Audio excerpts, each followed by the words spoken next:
All right, so I see it that it connected to Rockfin. I didn't see it connect to Restream yet though. Do you guys see anything on your end? Like when you guys go to YouTube, do you see anything? I'll be a little tech for you. Yeah, I see it on YouTube. Yeah, we're live. You see us? Yeah, I see it on YouTube. Volume's good. All right, let me go to enter studio.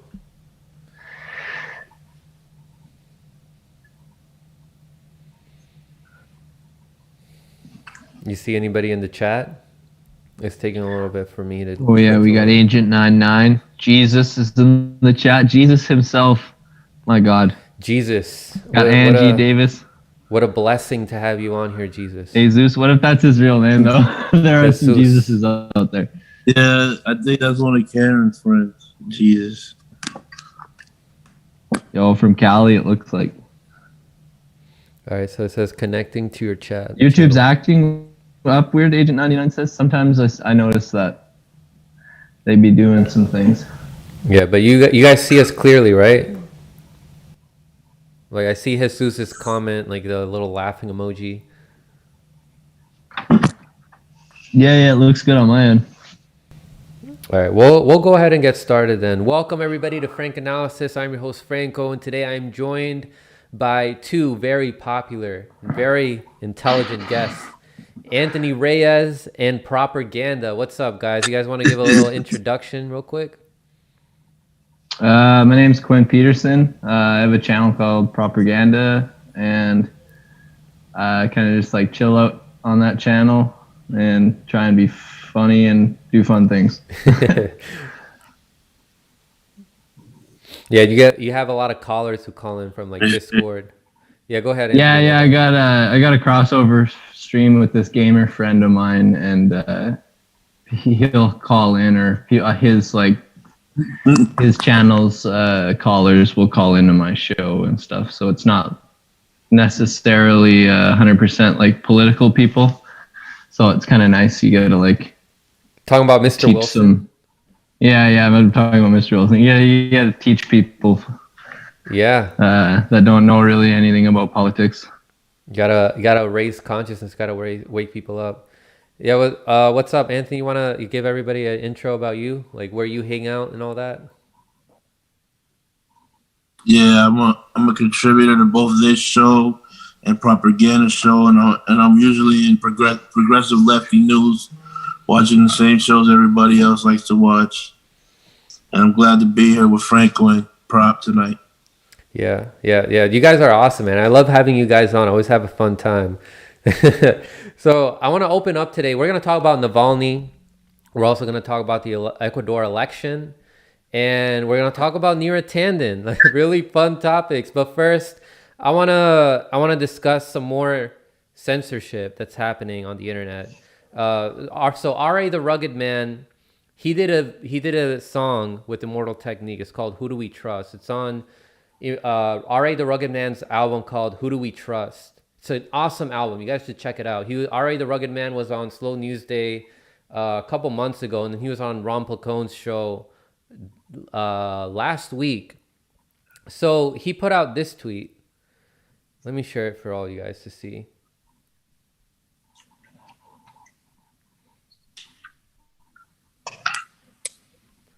So it said, so Google won't let me promote my Immortal Technique video, claiming it's election-related content.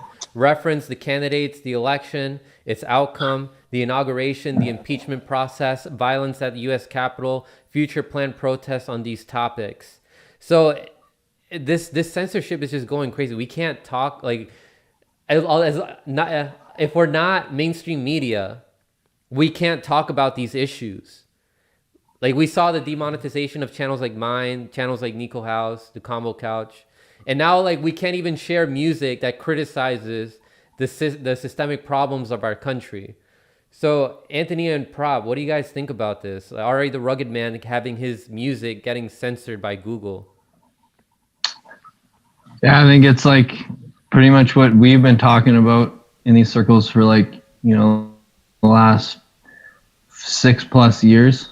people have been talking about this forever and ever, warning about just like clamping down on media and suppression. And it seems like the Bernie Sanders campaign to me was like in 2016 was when they realized that Bernie's campaign and WikiLeaks was like media coverage they didn't want and they couldn't handle. And now they're finding like any excuse to try and like mitigate the damage from that, I think. Same, yeah. It's like we have the new Ministry of Truth. It's like basically fascism. Like you can't say whatever you feel. You can only say what's approved by the mainstream media. Yeah, have you guys seen any like of your comments getting censored when you guys are watching other people's streams? Like Yeah. Like I remember recently you guys saw like, oh, this comment was deleted by Google staff or something like that. Yeah, the moderating team. Yeah, I think that went away because I think it was really noticeable and everybody hated it. Like all the channels were like talking about it because it was like, why have a moderator if Google's gonna be choosing what you can say or not? Yeah, because it was one thing that they took your privilege away of saying things and the moderators had to choose. And I think that also stemmed from the Bernie Sanders campaign and other stuff, because I used to just sit on fucking comment threads on like CNN and other things when they were live and just be like, WikiLeaks, free Julian Assange, WikiLeaks, Bernie Sanders, blah, blah, blah, like feel the burn. And you would see everybody catch on, and it would be like spamming of the comment section of what people like wanted that year. It's good that, and I think that they just slowly from there they started kind of like trying to like tamper with, because I think after a while people would have got sick of spamming, and it would have changed in some way. Like their excuse is that we were going to stop spamming and we were going to stop that people from like, taking over the platform like that. But I think it would have worked itself out in the end if they didn't do that, like didn't censor. But they're using all these things as like excuses to censor us. It's good that you bring up Julian Assange, because in their song they were making references. I think there was a part where they make references to whistleblowers, but in the music video you see Julian Assange in it. Like what hip hop music video nowadays like has a picture of Julian Assange, right? What do you guys think about that? I mean, those guys are woke, yo. Those 99% of the hip hop like scene is not like the 99% of all music is not like the really kind that they shove down our throats. That they keep us distracted by talking about surface level issues. Like that's the furthest that they go if they're just not talking about like random BS. Yeah, I watched a documentary that had like the guy from Linkin Park, like the lead singer or whatever, and like a bunch of other celebrities literally saying that they've got like lyrics like pulled out of their songs, and like they've been like physically forced through contracts and like the record labels to like not talk about certain things and like be a certain way.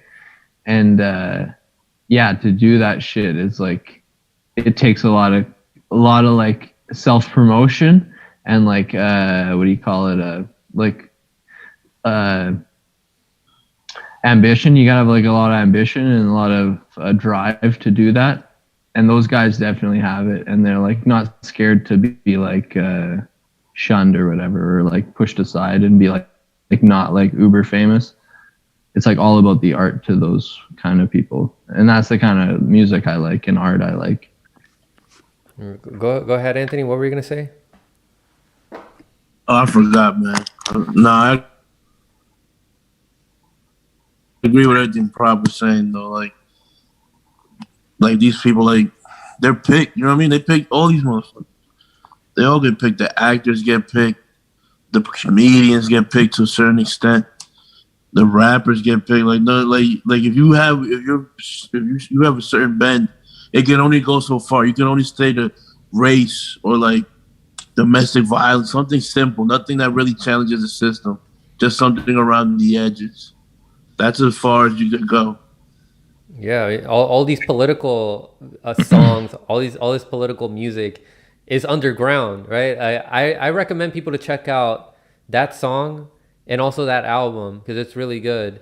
And also to check out like other political rappers like Immortal Technique. There's also K Reno. Like these are people that are very underground, like Brother Ali. Are there any like artists like that you guys listen to who are like underground, who are like actually woke? Like it doesn't have to be hip hop, but do you guys listen to anything like that?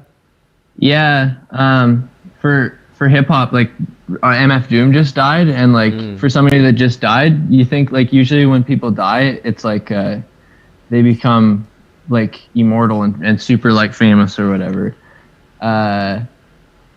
But other than that, like people like John Prine, who did get when he died, he got a lot of fame. Like he's wrote in like good anti-war songs. This guy named Bruce Coburn, he's got like a lot of like good songs from like the 80s to now. He's like an yeah, I don't know, like diverse musician, but yeah, it's pretty much the music that I search for or whatever. I don't like music with a shitty message, even if the beat's good and it sounds good. Yeah.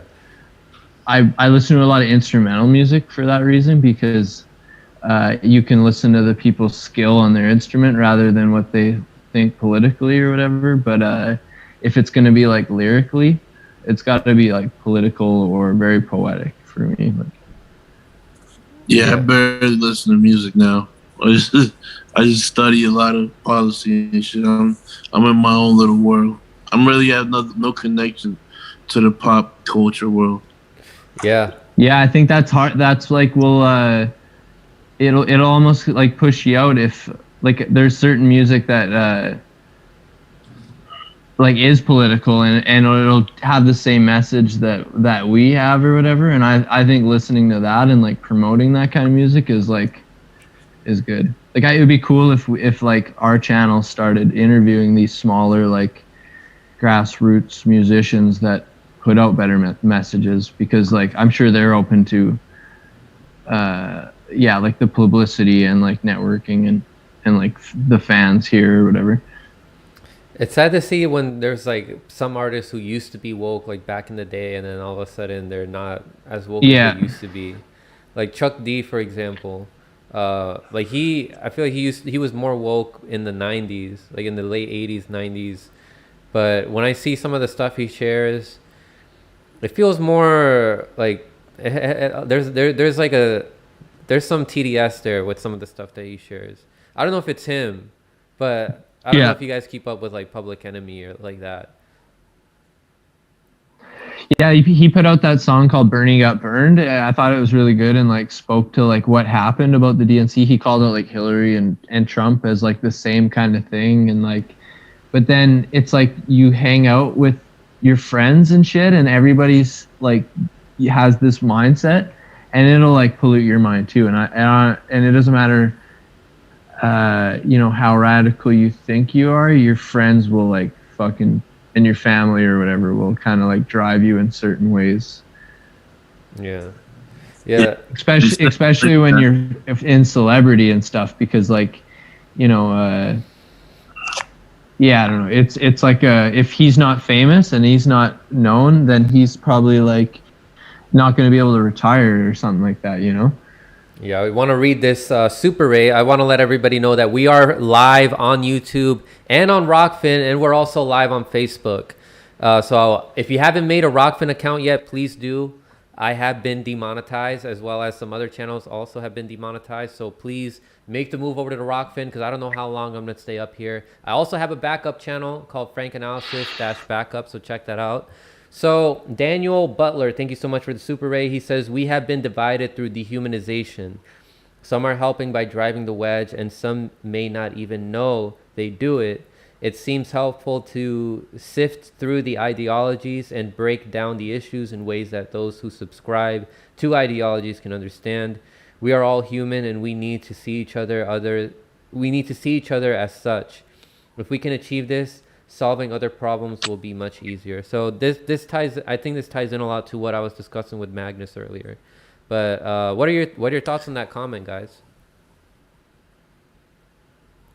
Yeah, I think I agree. I read a lot of Chris Hedges, and he kind of like emphasizes,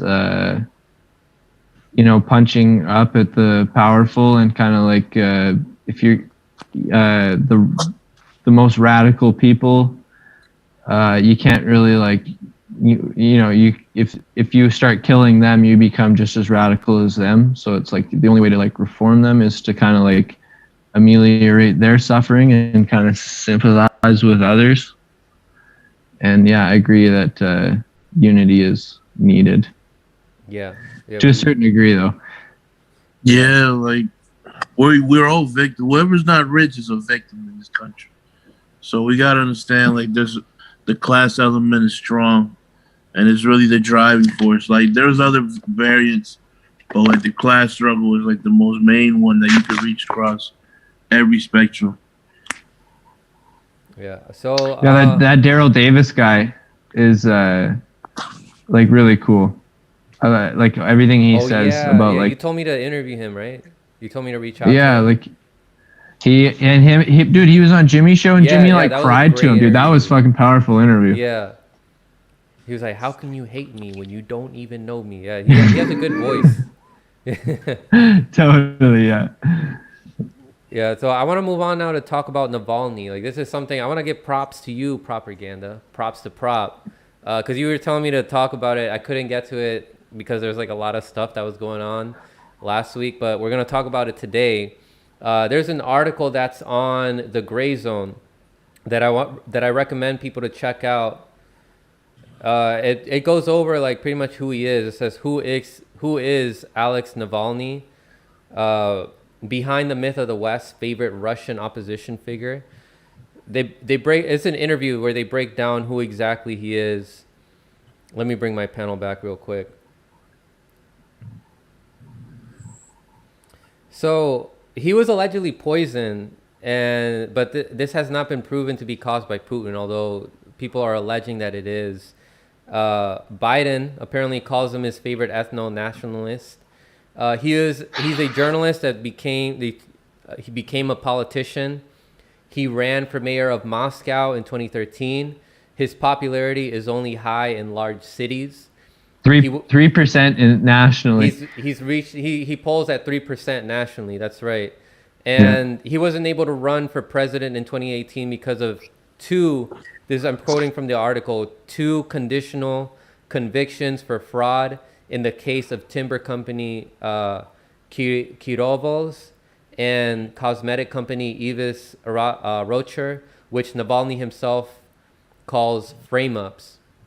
And what's the most alarming is that he called Muslims cockroaches. And there's a video that we're about to play. But first, I want to and maggots, mayflies.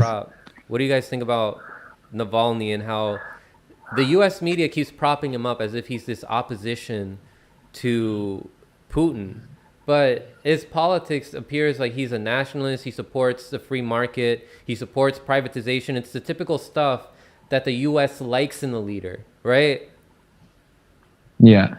Yeah, he goes back all the way to like the 90s when the Soviet Union fell. And he helped with all the privatization and like pushing that kind of narrative. And that fucking killed like a million plus people by starving people and like people reading like newspapers and stuff. Like there was just like nothing going on in the country, and people like Navalny were like profiting off of it. And and he gets pushed in the West as like this hero. And there's this one interview I've seen where where RT is like chasing him around, like asking him for an interview. And then finally he squirrels away from them after saying like that he doesn't feel he doesn't have time to talk or whatever. And then he bumps into these other people, and then they're interviewing him, and then he's like, I don't get interviewed by Russian media like ever. They never come and talk to me. And it was like a fucking like that was a good accent. So yeah, he He's a total fucking liar, and he dodges anybody. He knows a lot about the media, and he'll dodge anybody that has any questions regarding his past or knows anything like about his like who he is. Yep. So and it's very suspicious that all of these media outlets collectively push the same narrative, how he's a good guy. Trudeau thinks he's my prime minister pushes the narrative that he's a good guy. All Canadian media does, and it's even funny. Like you'll go to these like my CBC, and it'll be like ratioed down votes because people see through this shit, but they're still like pushing this like this weird narrative that this guy's like a super good guy. Right, Anthony, what do you think about Navalny? I mean, it's just like Hong Kong with China. It's just another cog in the wheel for the elite, the empire. Like they had think about it. Trump had the Hong Kong thing, and then the Democrats like to scapegoat Russia. So now they have this Navalny thing up and running. And it's just like the playbook it's the same playbook, but the variants change. The players change. But everything stays the same. These people, like, there's no originality to them. Yeah. It's like, do you see parallels here with, like, I don't know how familiar you guys are with, like, Russia's history with, like, Boris Yeltsin and how he played a significant role in the takedown of the replacement of the Soviet Union and Gorbachev taking down Gorbachev. Yeah, and how the U.S. really wanted him because he was going to serve the neoliberalism here, right? So you guys see some parallels there with how they keep propping him up? Like, again, it's similar to what they do in other countries too, but it seems like they want to go back to what the U.S. had with Russia in the 90s, where they were good servants to the U.S., right? And the guy is literally like worse than Putin. Like it's just listening to what he has to say. He's never governed really, so it's hard to say what he would do. But he fucking everything he says and stands for is like super sickening. Putin's fucking not a good dude, but it's like Navalny makes Putin look like a good dude. Like it's fucked up. That's why Russians don't see him good, but the rest of the world does because they're fucking completely tricked and they don't see the reality. They don't know any of the fucking scandals. Like who has seen these videos that you're gonna show or whatever? Mm-hmm. Like ain't nobody fucking that I've seen. The Kyle Kalinske fucking Humanist Report. Like none of the top YouTubers kind of thing in the news channels. No Jimmy Dore. None of these people have played these videos. The only people I've heard talk about it is Caleb Maupin and Convo Couch, right, Anthony? Didn't Kim Iverson do something too? Yeah, and Kim Iverson. Yeah. But then she spun it into some like hate in China fucking thing or whatever. That was a separate video. That wasn't the same video. Okay, yeah, I stopped watching it though because it was fucking bad taste. He was saying in that same live stream, different segment. Okay. She was saying in that video like, I'm not too trusting of Russia. But like, at least she points out that it's just U.S. propaganda. I don't know. She plays both sides. Yeah, definitely does. I'm about to share the video right now for everybody. It's loading right now. All right, now it's done loading.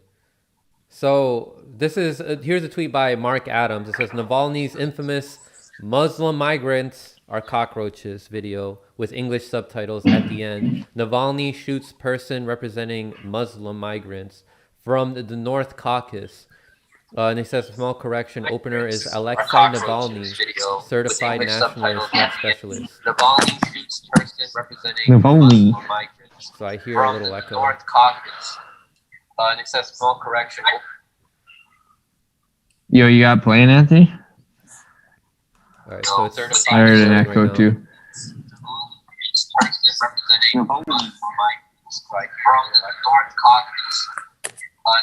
someone replaying the stream on their end?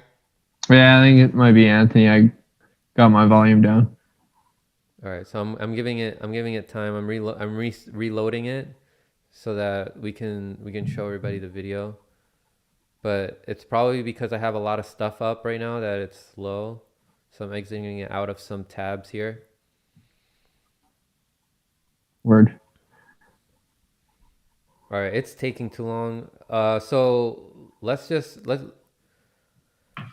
all right, it's up now. Which video are you playing? Are you playing his fucking the commercial campaign commercial? The Yeah. campaign commercial, which looked like what's it called? An exterminating commercial. But yeah, he also had here's what I'm gonna do. I'm gonna cut. He also had like a like he also had another cartoon thing talking about Muslims as if they were like bad teeth that needed to be pulled. Yeah. Yeah. I thought that was a fucking pretty sick thing too. Like I ain't never heard Putin say shit like that. Putin used to be a little bit more anti-Muslim or whatever, but he would never say shit like that or whatever. And he's like, since then he's like made like a huge like Justin Trudeau style Muslim tour, kind of like apology tour kind of thing. So I don't know. All right, it's working now. Let me share it. I was gonna say if the video doesn't work, then I'm gonna cut this clip out from the stream, and I'm gonna upload this clip, and then you're gonna see the video clearly.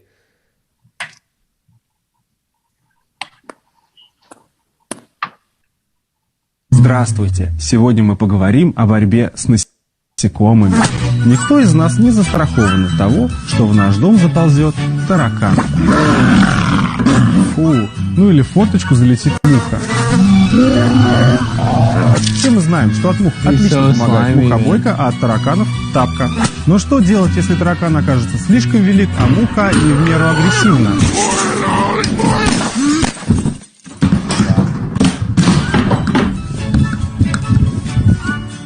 Ну а в этом случае я рекомендую пистолет. Absolutely disgusting. Like dehumanizing people, like as if Muslims aren't people.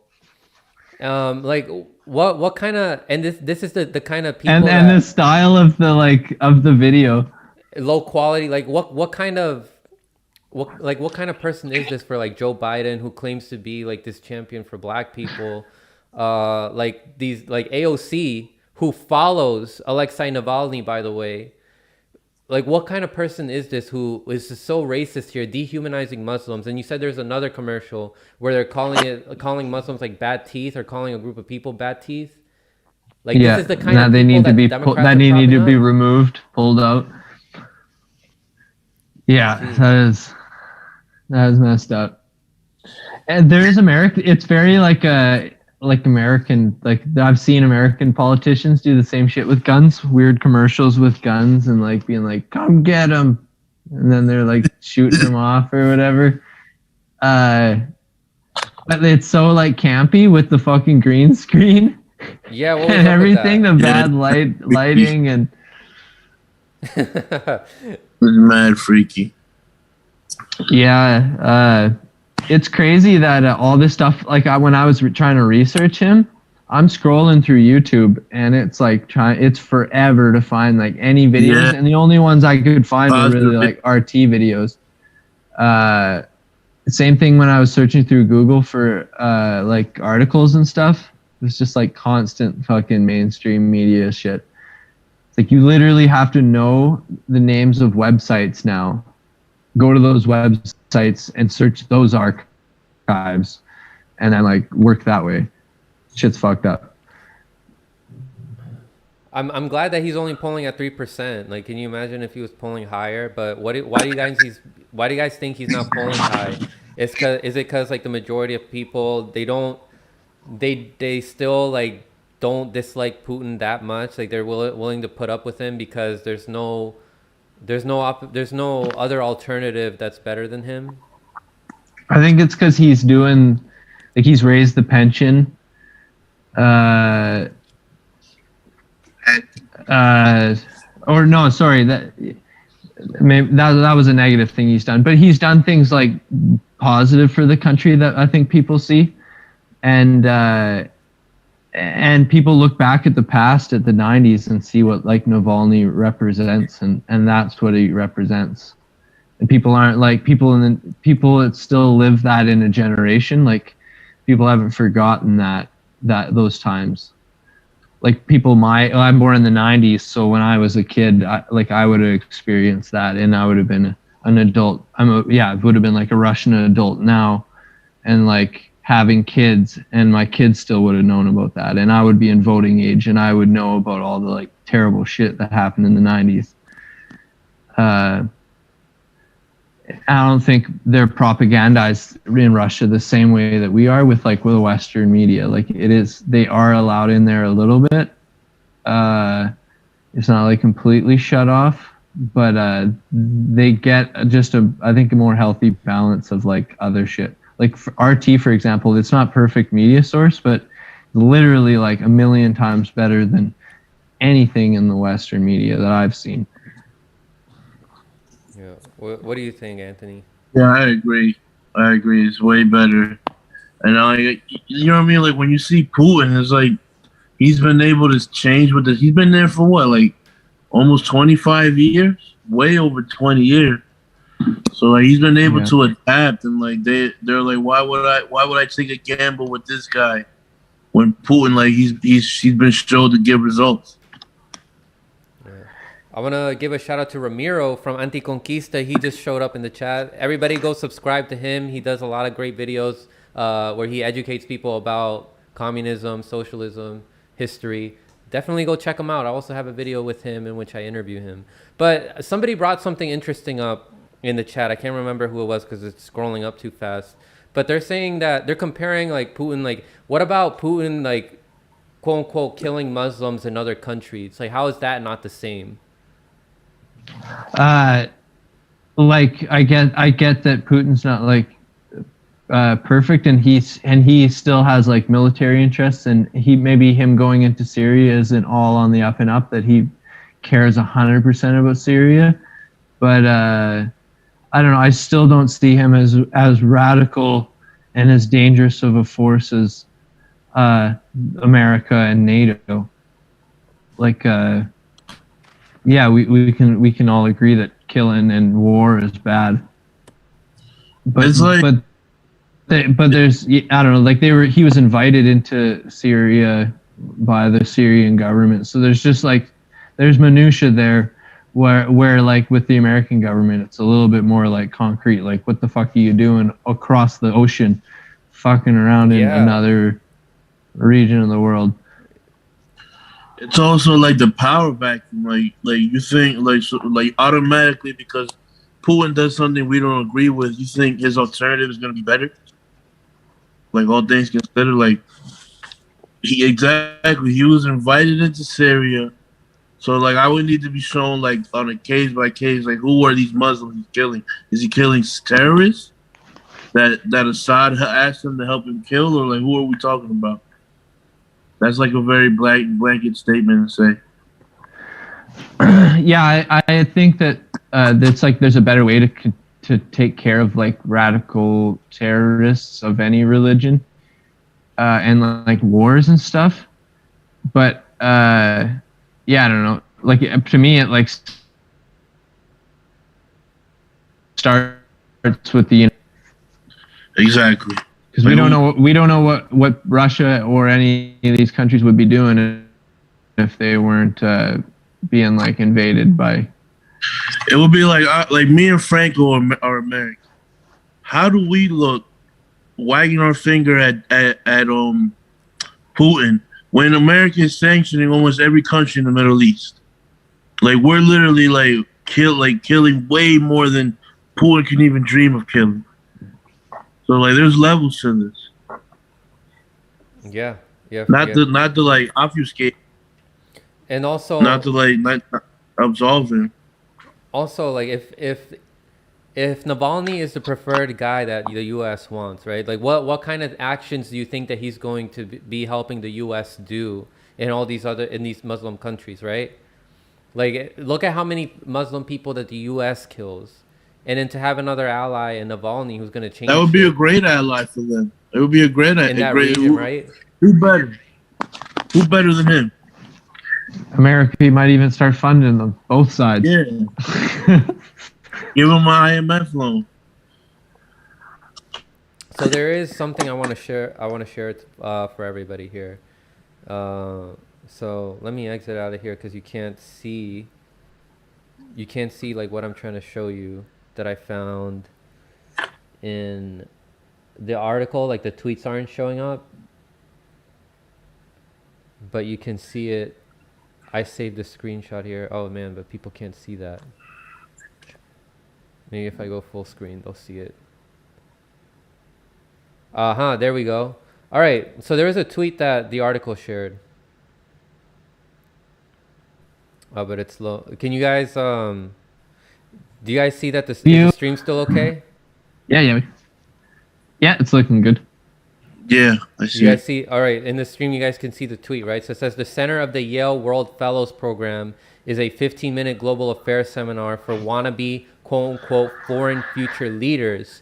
Navalny is a graduate of this program that educates future color revolutionaries. No wonder CIE's Brennan dreamt about Navalny becoming Russian president. And then here's a picture of Navalny standing with all these foreign, quote-unquote, wannabe foreign future leaders.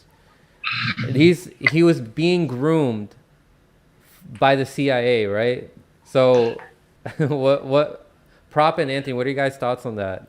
It's the same thing as Juan Guaido. I was about to say that. Is that Juan Guaido? He went to the Ivy Russian League version. for some cool training.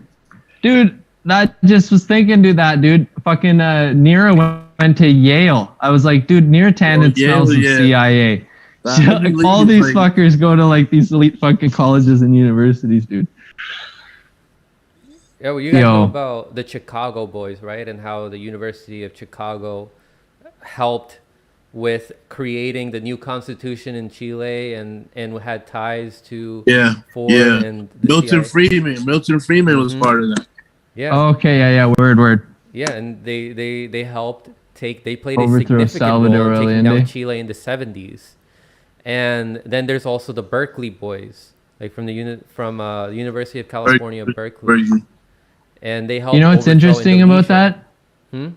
Is like that school of economics and Salvador Allende. And there was this guy named Stanford Beer from the UK, and he was like he created like the cybernetics theory, and they were gonna like use that to create like a new economy where there was no like political leaders, and that was like had to be kiboshed, and they went in there with like the Milton Friedman gang and shit with. But it would have been like insane to see that economy grow if it was just let fucking to grow. Yeah, it's good that Chile finally like is working its way out of that system that we helped create over there, that oppressed so many people, killed so many people. It's a bloody revolution, but that doesn't stop the U.S. They'll stop at nothing to try to get puppet leaders. Look at what they're doing in freaking Venezuela, trying to get Juan Guaido, and what we're about to get into right now soon in the next topic, like what they're trying to do in Ecuador, right? Yeah. All right, let me pull up the next article, but yeah, just comment on like give your final thoughts about this Navalny guy. You got Prop. Before we move on, you wanted me to talk about that video in which there were protesters, right? You want to talk a little bit about that? With Navalny protesters? Yeah. What was going on? Sorry, I'm lost. What was going on in the video?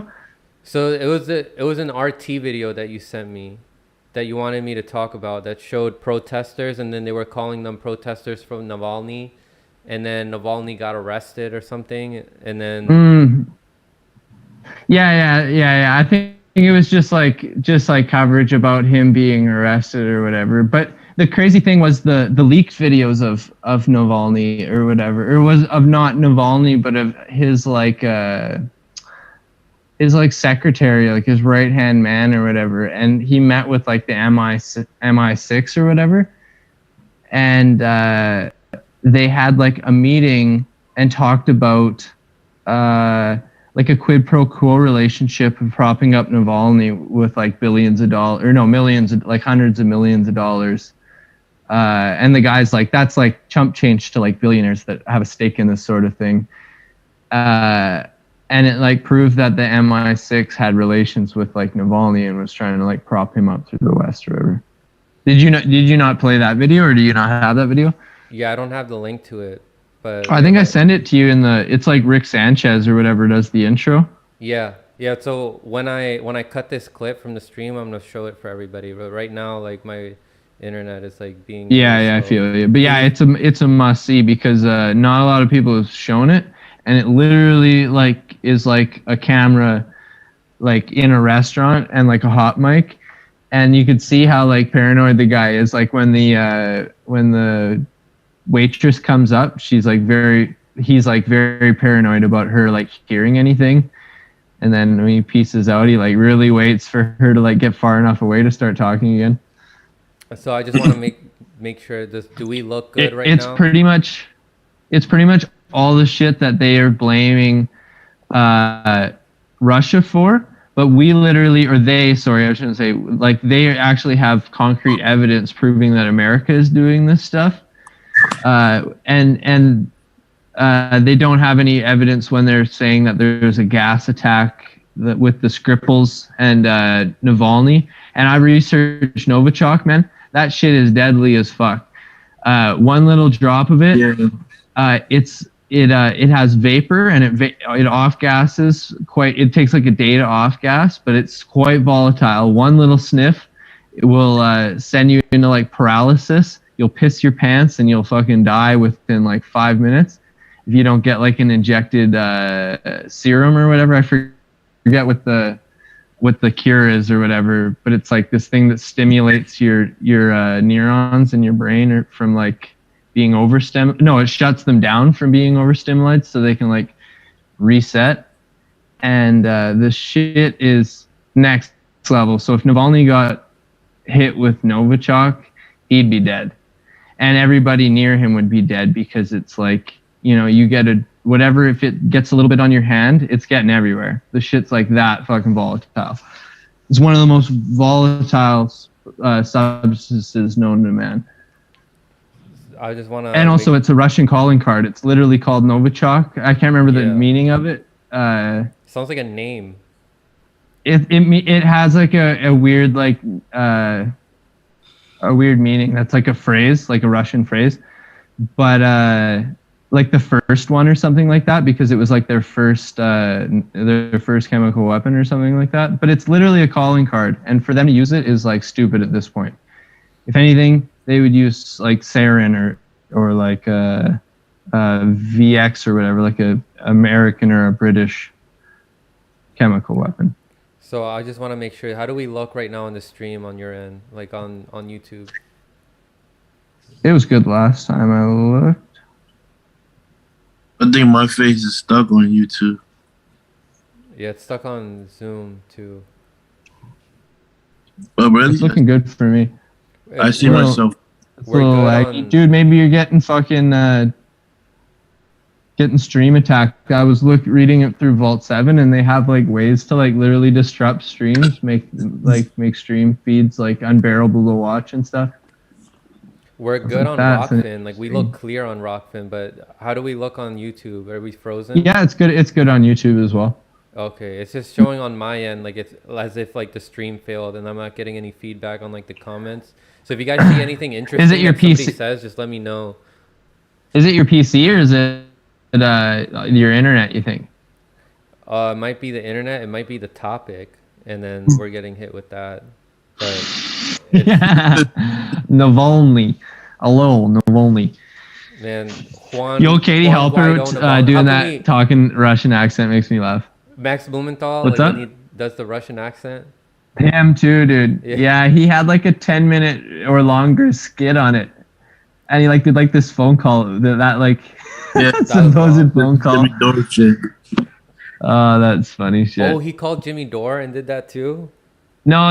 It was like the Mike McRae kind of thing. Yeah. It was like an extended clip though. It was really funny. Totally. But yeah, if I can't see the comments right now in the chat, so if you see anything interesting, Prop and Anthony, let me know. But yeah, like Navalny, He is the Juan Guaido of Russia. And now we're going to talk about the, I don't know, it appears like there's two Juan Guaidos in Ecuador. So I'm going to read this piece that I found on the Gray Zone. So let me share that for people.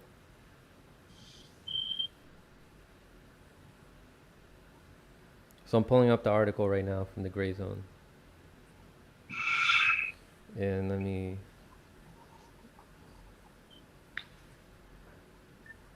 zoom out so that people can see the whole thing.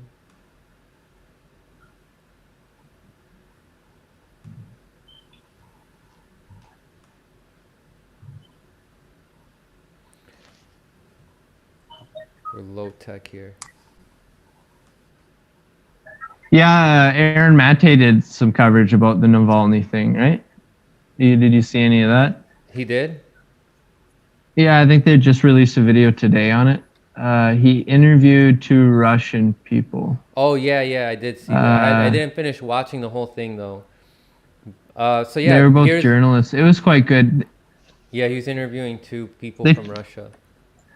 They talked more about like Russian politics in a whole than Navalny. Like the start was quite a lot about Navalny, but it was more just about like the 90s and Russian politics, kind of thing, coalition government. So what I have up right now is another article from the Gray Zone. It's called "How Ecuador's U.S.-backed coup supporting eco-socialist, quote-unquote eco-socialist candidate Yaku Perez aids the right wing." So this is by, who wrote this one? Ben Norton wrote this. And he says, the article starts off by saying Ecuador's February 7th presidential election concluded in a surprise. The quick count published by the country's National Electoral Council appeared to show a little-known candidate named Yaku Perez Guartembo in second place, securing a narrow victory over right-wing candidate Guillermo Lasso, a banker with significant influence in the country. So Lasso was the guy who the U.S. is really hoping to win. But now there's this other guy here, Perez, who the U.S. is also, that's like their backup guy, it appears. But he claims to be an eco-socialist, but then Ben Norton goes on in the article to reveal how he has a lot of ties to the U.S. and he repeats a lot of talking points that the U.S. State Department wants. So it says most polls had predicted the presidential race would boil down to two presidential candidates who could have hardly been more different.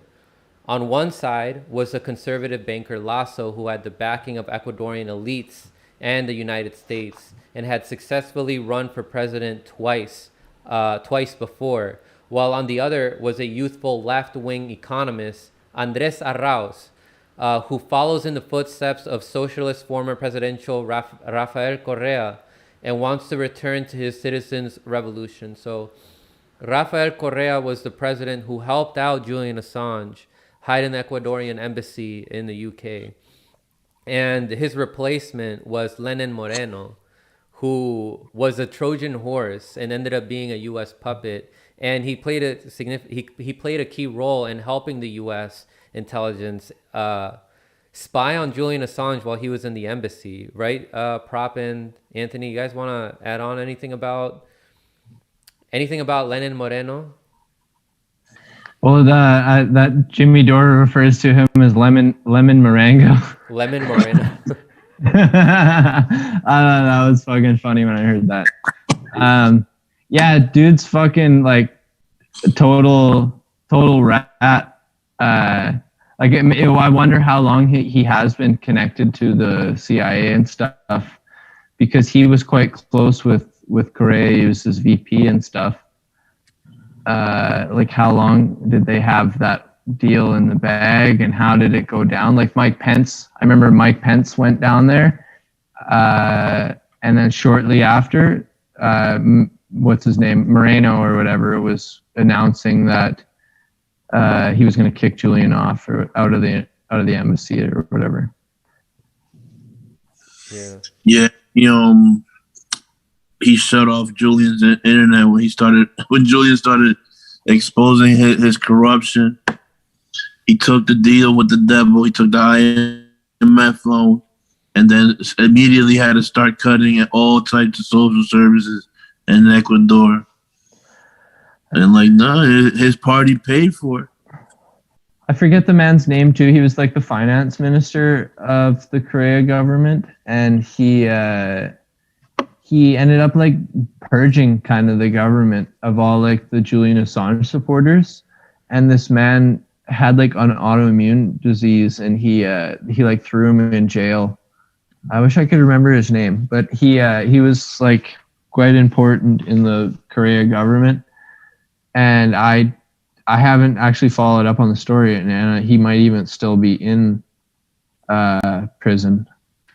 Holy shit. But yeah, it's fucking it's terrible. Like I swear to God, he was probably like double agent kind of guy that's been working with the CIA forever, because Latin America and shit is so deep with corruption and like infiltration by the CIA and stuff.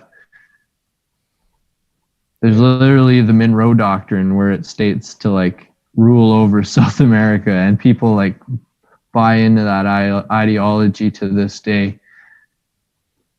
So I don't put anything past them. That dude's been like either trained from like an early age, or like was blackmailed, or like many ways that you can get people to do that sort of shit. Who you think Moreno was blackmailed?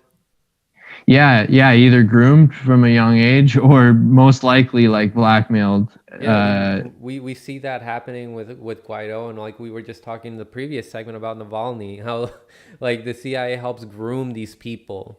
And that's why like also we were calling like Pete Buttigieg like Pete Guaido, because he was also groomed by the CIA, and we saw the Gray Zone also have a piece on Buttigieg, right? You remember that? Like he was going to like other countries and shit, like for the CIA. Yeah, like anybody that's in the pink tide right now or whatever, the Latin American socialist kind of coalition, they're all like on the chopping block, and they're all they're all at risk of either being like assassinated or like exposed in like any way possible, or like I don't know too much about the guy that's winning the election, and I don't even know when the next, like, he has to go through two. There's the runoff, and people think that there's some sketchy stuff going on. Like in Ben Norton's video, like he was talking about how the lines are like so long, and that's usually not what happens. And that you can clearly see like it's the poor people that are supporting Andres Arrauz, and that's the majority of the country. And then all the rich people supported like Lasso, and now I guess Perez, who's acting like a Trojan horse. It looks like we lost Anthony. Where'd he go? Yeah, I think maybe his internet cut, or maybe his phone died. But yeah, the opposition or whatever, I watched a thing on him, and they were propping him up as like this self-made millionaire that started from like humble beginnings and all this shit. And then they're selling as I can't pronounce the name, they're selling the socialist dude as like this corrupt financier, like banker guy or whatever. And it was they're trying to make Arrauz look like he's corrupt. Yeah, because he worked in the Correa government or whatever, and I forget what he was, like finance minister or something like that, or he had some kind of like thing going on in the Correa government, and they were like, just the way they spin shit is crazy, man. They can like make these people seem like crazy dictatorial bad people, and then they're like, and this guy's like, I don't know. I wish I could show you all the videos I watched. Like, it was hard to find anything other than Telesur and Gray Zone promoting anybody but that one dude. Yeah, Yes. I'm very bad with Spanish and Latin politics, but yeah, researching it was extremely hard. Yeah, I wish Telesur had better funding, because they at one point they had like Abby Martin and a bunch of other people on there, and it made me watch the channel more, and I would get more involved in Latin American politics and stuff. Yeah, let me read a little bit more about this Perez guy. So it says, so again, they're trying to make him out to be like this like eco-socialist guy. Like he goes to his rallies and stuff like on a bicycle. But, and now I'm reading from the article, Perez has viciously attacked other progressive movements in Latin America, supporting right-wing U.S.-backed coups targeting Bolivia, Brazil, Venezuela, and Nicaragua, and demonizing those countries' leftist governments as racist. His political views fuse ultra-left anarchistic critiques of existing left-wing states with an objectively right-wing political agenda, and his opposition to state power is deeply opportunistic. While Perez harshly criticizes China, he has simultaneously pronounced he will not think twice about signing a trade deal with the United States. He's going to sign with the United States and work with the United States. He just lays it all on the table. He's like, I'm not going to work with China. I'm going to work with you, United States of America. Don't simping for America. Yeah. and then meanwhile, like, what is he going to do when the United States, like, when he starts negotiating with them? There's going to be more privatization there, more oppression of the people. How is that an eco-socialist if you're letting like this capitalist country like run all the shit in your country, overexploit the resources in your country to benefit the few multinationals in the US? So Perez's ostensibly progressive ideology is filled with contradictions. While the Correísta candidate Arrauz has proposed giving $1,000 checks to 1 million working class Ecuadorian families, Perez has attacked the plan on the grounds that poor citizens would spend all the money on beer in one day. And while Perez has criticized the current government of Ecuador and protested against its right-wing US-backed President Lenin Moreno, who has an approval rating of just 8% and is thus politically poisonous for all the country's electoral candidates, Perez previously praised the corrupt and authoritarian leader as a good man. So, Prab, what do you make of all this, man? Like, they're I think the stakes are super high going forward, because like especially with COVID and stuff, we're going into like this automated like hyperdrive stuff with Elon Musk gonna rule the world with Bezos and the gang, and we need Ecuadorian fucking lithium and gold and all this other shit for our computer chips and for our batteries. So it's like I think that the stakes are like super high, and that like this election's being fucked with like full force, I think. Yeah. Same way that Bolivia was fucked with. They're like, it's interesting though, the way that the elections have been structured in those countries are kind of like preventing America from having complete control over. Like, they have a mandatory voting in Ecuador.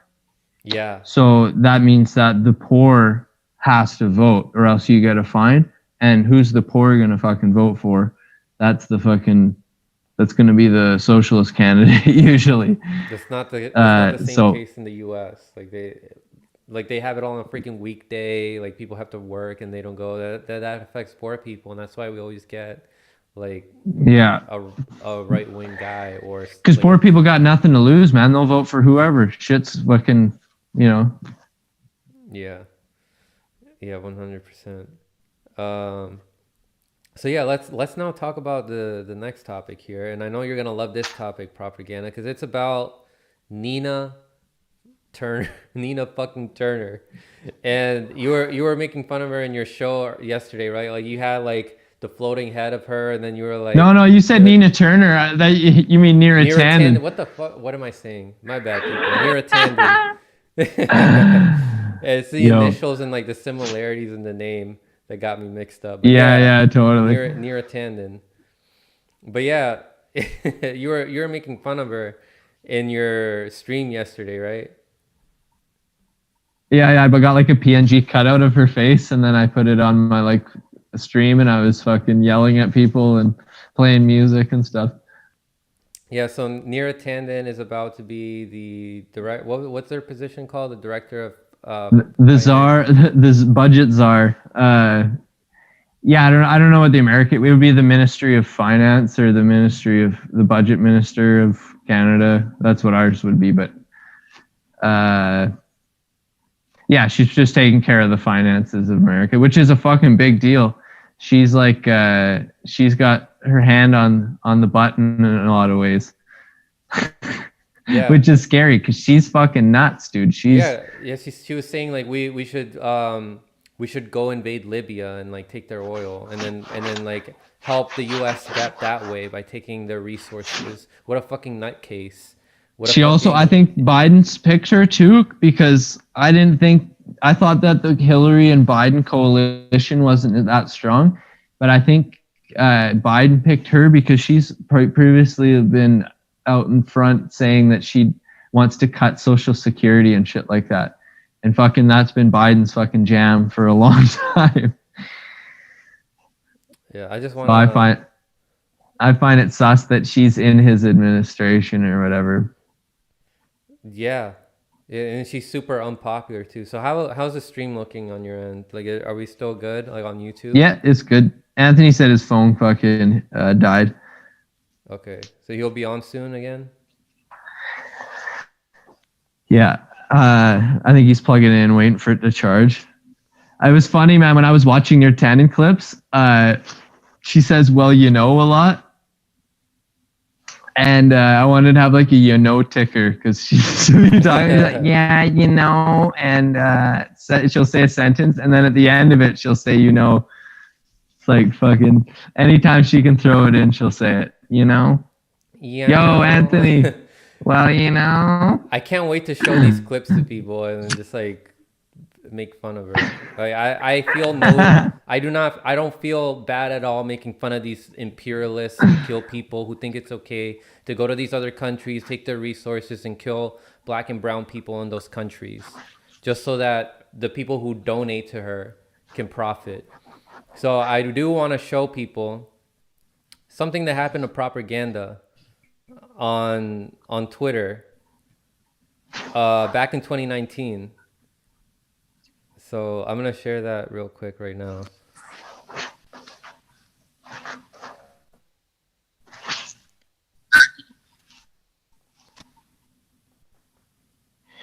Yeah, Neera, like she literally like will target small people. Yeah, so I have like, it pulled up with here. No right platform, and she'll fucking ruin their lives. Like she has no problem ruining people's lives.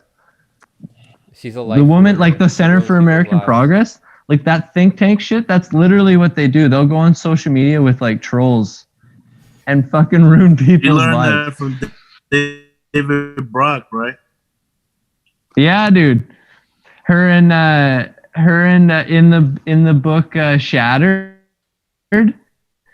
Yeah, it's like a behind the scenes of Hillary Clinton's campaign, and it's like she shows how, and then David Brock or whatever was in there too, and yeah, they were all like in cahoots with each other, but they all didn't trust each other, and they trusted Hillary. Can you guys see? Is the stream? But they were on YouTube? Neera was like definitely. No, it's good. It's good because it shows like it's loading like on my end. You guys can. Yeah, I think the frame rate's kind of a little chop maybe, but it's good. Okay. Well. Don't talk about Neera, man. Your stream will blow up. Doesn't Neera know the? No. So the CEO of Twitter or Google. Wait, really? Mona said she quote tweeted me. I didn't know that's what you called that, but yeah. Yeah, because that's what I'm showing on the screen right now. So, all right, there's no Yeah, problems yeah, on the it's- screen right now, right? People can see everything clearly. Yeah, it's all good. It's all All right, G. so Quinn Peterson, that's prop. That's who's here with us right now. He says Neera is going to be thrown in jail after the revolution. We are going to lock you up and give Jimmy Dore the key. And then she retweeted Quinn, and she said, "This is this is a supposed progressive who tweets at me like a Trumper."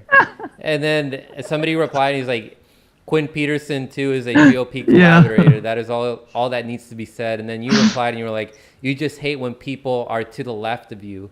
Tulsi called out Neera for what she really is, a Clinton proxy. And then what happened after that? Yeah. Oh, and then I think a couple of weeks went by, and I gave her another one of those. But I added Joe Biden in the mix, and I said, "You and Joe Biden are gonna get, we're gonna get you in the revolution and fucking hold you on trial or whatever." And then she fucking retweets me, and then I get mass reported, and then I get thrown off Twitter indefinitely. I had to make another account and everything. They fucking Yeah. So I guarantee it, after the whole insurrection bullshit, that tweet's probably got me on the fucking on their radar. So you said you guys were Hopefully saying that she Neera knows, forgot like, about it. the CEO of Twitter. Yeah. No, I was just fucking around, but I think she probably does. She was always on the Bill Maher show, man. Yeah. She's fucking like a media hawk. It's like, get the fuck out. She's always on Twitter. She's always trying to be on cable TV. It's like she's just clearly a propagandist. That is like her main fucking goal. She's in a think tank. She's the president of American Center for Progress. She was, now she's OMB. Yeah, I guess she had to step down, but still. So I want to. Once a president, always a president, right? Huh? What's up? What was the last part? I said once a president, always a president. Yeah. So I want to show this other tweet that deserves more attention. It's from Glory Jones, and she said, "My account's gonna get pegged, but it's worth it." Yeah. So she edited Neera Tanden's Wikipedia page, and then let me zoom in on what Glory said.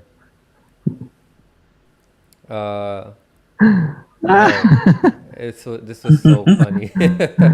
All right, so it says right there, like the first thing you see, Neera Tanden, or one of Hillary Clinton's favorite cronies, born September 10th, 1970, is an American political consultant, government official, and a favorite loyal servant and gatekeeper of the oligarchy. She is the president of the Saudi-backed think tank Center for American Progress, where she has soullessly served in different capacities since 2003. Tanden has worked on several Democratic pedophile... and she like stopped herself. Yo, I didn't even read it all, dude. I was waiting. This is beautiful. Democratic presidential campaigns, including those of Michael Dukakis in 1988, Bill Clinton in 1992, and Barack Obama in 2008. Tanden advised Hillary Clinton's successful 2016 primary rigging and unsuccessful 2016 general election campaign, which was won by the alternate tool of the national security state. She was also a senior staffer on Clinton's unsuccessful and racist campaign for the 2008 Democratic nomination during the Obama administration. Tanden helped draft the Affordable Care Act. On November 30th, 2020, President-select racist, corporatist, imperialist tool of the national security state, Joe Biden, announced that he would nominate Tanden as the next director of the Office of Management and Budget. Subject to Senate approval, although they'll probably overlook everything to confirm her because they're establishment toys. Even Bernie. I detect no lies there at all. Yo, she's cold as ice. Facts. Nine but facts. Man, and then that immediately got taken down. Yo, that's fucking great. Yeah, I wonder how many people seen that shit, dude. Holy Hannah. Glory Jones. All They're right. gonna be like, That's comedy gold. Yeah, share your thoughts on that. Yo, the Onion's got to publish that. Is the Onion's like running out of Yo, Glory's ideas? spot on, dude. Yeah. Shout out to you. Yeah, the Onion literally should sign Glory Jones. Oh Who God. thinks of this shit? Yo, she wrote No, it I so hope- perfectly. I hope she shows this on Stowe Newsday. This is definitely She worth. has to. Yeah, it has to be a clip on its yeah. own.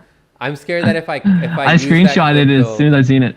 I'm scared that if I use that clip, Yo, they're though, gonna that be- people come after me and be like, "You're spreading misinformation." Like, Neera's no, I'm gonna not. send the goons. Yo, Neera's gonna send the goons. Huh? Neera's gonna send the goons on her now. Yeah, dude. People are thinking She's that known now. Dude, she would though. That's the thing. Is she would Yeah, fucking. She'd probably come on here to debate your ass. She's so Yeah, petty, dude. She's like, She wouldn't debate us. She fucking Neera black. will- yeah, come on to true. debate She'd us? fucking. No, she'd probably no, maybe not debate you, but she'd shut you down somehow or whatever.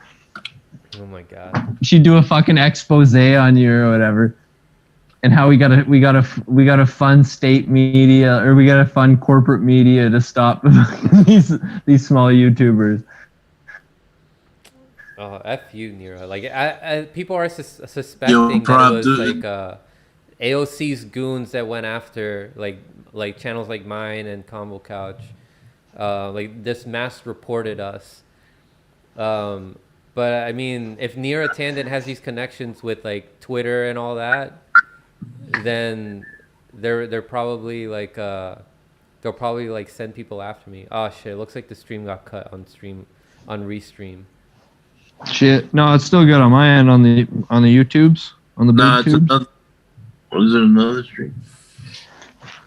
It shows that it got cut. Yo, fucking Neera Tanden, back off, all right? Come on, man. Give me a break, never mind. Neera. It shows online still. Yeah, that's what it says on my end. YouTube's good. It didn't. Fucking Neera's voice is so funny, dude. She has that. She's from Massachusetts or something like that, or Michigan or something like that. Is She'll have- it from Illinois? Yeah, I can't remember. It starts with an M. Fuck, I'm not American. Give me a break here, people. It might be Massachusetts. Massachusetts or Maine. But her fucking accent is hilarious, dude. I can't. A Boston accent. Yeah, it's like the main kind of thing. Like she'd say like coffee or whatever. Like, or always saying, You know. it's just a thing that Joe Biden should be voted for, Yeah, she always says that. Yeah, it's like fucking 90s girl. She's fucking 80s girl, We say like, she says, Well, it's you guys saw what's his name, John Kennedy going after her, right? Like it's just like, what do you say about these John Kennedy? He was like, what do you say about these insults that you were throwing at Bernie Sanders? Like you called him everything but a ignorant slut. And then he was like, did you mean those things? And she's like, I feel bad about them. I feel bad about them. Like, do you regret saying that? Yeah, Like, in the hearing, you're talking about the hearings today. yeah, and then they were like, did you mean those things? Did you mean those? He kept asking, did you mean it? And she's like, I feel bad. I look back and I feel bad about it. But do you mean it? I look back and I feel bad about it. It's just going back, like they were going in circles. Yeah. I feel bad about it, but she will say yes. Yo, I wonder if she has like her think tank team and she's used to like sitting down with a group of people and hashing shit out. I wonder if she like before the hearing she had like a team being like, so what the fuck do I even say? You know, I'm a terrible person. My Twitter fucking says it all. They're just gonna say, you just say sorry. Just say you feel bad. Do what Justin Trudeau does. All of her 2018 tweets or something like that. Yo, yeah, she's fucking the fact that she's like goes after little channels just makes me laugh. Like I've seen her like say mean shit to other people. She deleted or like commenting on Bernie's looks. Yeah. You know what's wrong with her? Why would she be commenting on Bernie's looks? Yo, that Clinton cash goes deep, man. You can get away with everything if you're like connected to the Clintons. Then I'd like to see Neera Tanden in a room with H.A. Goodman. H.A. Goodman is the biggest Hillary Clinton hater in the world. If you put him in a room with Neera Tanden, that'd be the funniest shit, dude. Fucking be two really annoying people, but it would still make me laugh. So and then Bernie went after her, right? Like you guys saw that clip of Bernie interrogating Neera Tanden? To tell you the truth, man, I fucking just boycott Bernie. I'm like fucking. So I haven't seen it yet, but I if it's worth watching, I would watch it or whatever. Yeah, I'm just gonna pull up the tweet, just because there were some things that he said that I do want to like point out to everybody. Like Anthony said, though, he's gonna vote for him, or he's gonna vote for her anyway. Yeah, I'm gonna read something that Glenn Greenwald said a little while ago. Oh, okay. So let me share my screen real quick. So this is, I'm not having issues with this when I have my other browser. Dude, she's literally in the WikiLeaks emails discussing Bernie's fucking Jewish heritage and how to exploit it. Yeah, how to use it against him. Really? She said that? Yeah, how come dude. That's not called anti-Semitic? I know, right? Fucking next level shit, dude. So here's a tweet by Fiorella Isabel. She said, Sanders questions Neera Tanden on donations. $5.5 million from Walmart. $900,000 from Bank of America. $550,000 from JP Morgan Chase. $550,000 from Amazon. $200,000 from Wells Fargo, $800,000 from Facebook, and up to $1.4 million from Google. She'll still likely be confirmed. And she didn't write this, but Bernie Sanders will likely still vote for her, even after that show that he put up. And remember, Frank, though, like listen to the money trail. Banks, social media companies, Jeff Bezos, and her boss used to be on the board of Walmart. So that's just a revolving door for any like Clinton lackey that they're gonna get Walmart money. Unbelievable. Yeah, dude. It's like you guys said, like you can this is the kind of system where we have all these people that represent all these different corporations. They get rich off of this, and then these people get confirmed because that's what the corporations want, and then they get away with bullying people online while killing and destroying the lives of people in other countries. Neera Tanden is a piece of shit person. And Bernie Sanders... Dude, and they love to troll. It's like that Ajit... It's like that Ajit Pai shit, dude. That dude literally trolled us after all that shit happened. He made like a video of like being like talking about fucking the internet up or whatever. And she does the same shit. She'll go on Twitter and fucking troll people. Like, these people are like they're like our older fucking siblings. Like, I'm 30. She's like in her 40s or 50s. Like, she could still be my like sister, you know? How the heck was she around in like... She was around in like the 90s, right? Like working with the Clintons? Or is that like... The 80s. She started with Dukakis. How the fuck did she... She's born in the 70s. I know that.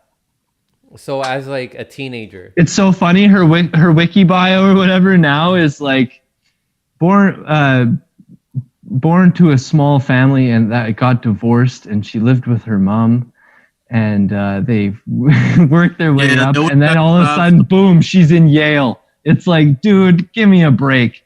Ain't nobody working their way up to Yale from scratch. You fucking kidding me? So you guys think it said she took 2 months of unemployment insurance. It literally said that on the Wikipedia article. It's like, who gives a fuck? Sob stories to make her look better. Yeah, dude. It's like, where are you? She hasn't missed, she doesn't know how to what's been broke for like 3 decades. She hasn't been broke. I don't want to hear that. All right, so I want to share this. Oh, she knows his money. Yeah, I want to share 50. This Glenn Greenwald article.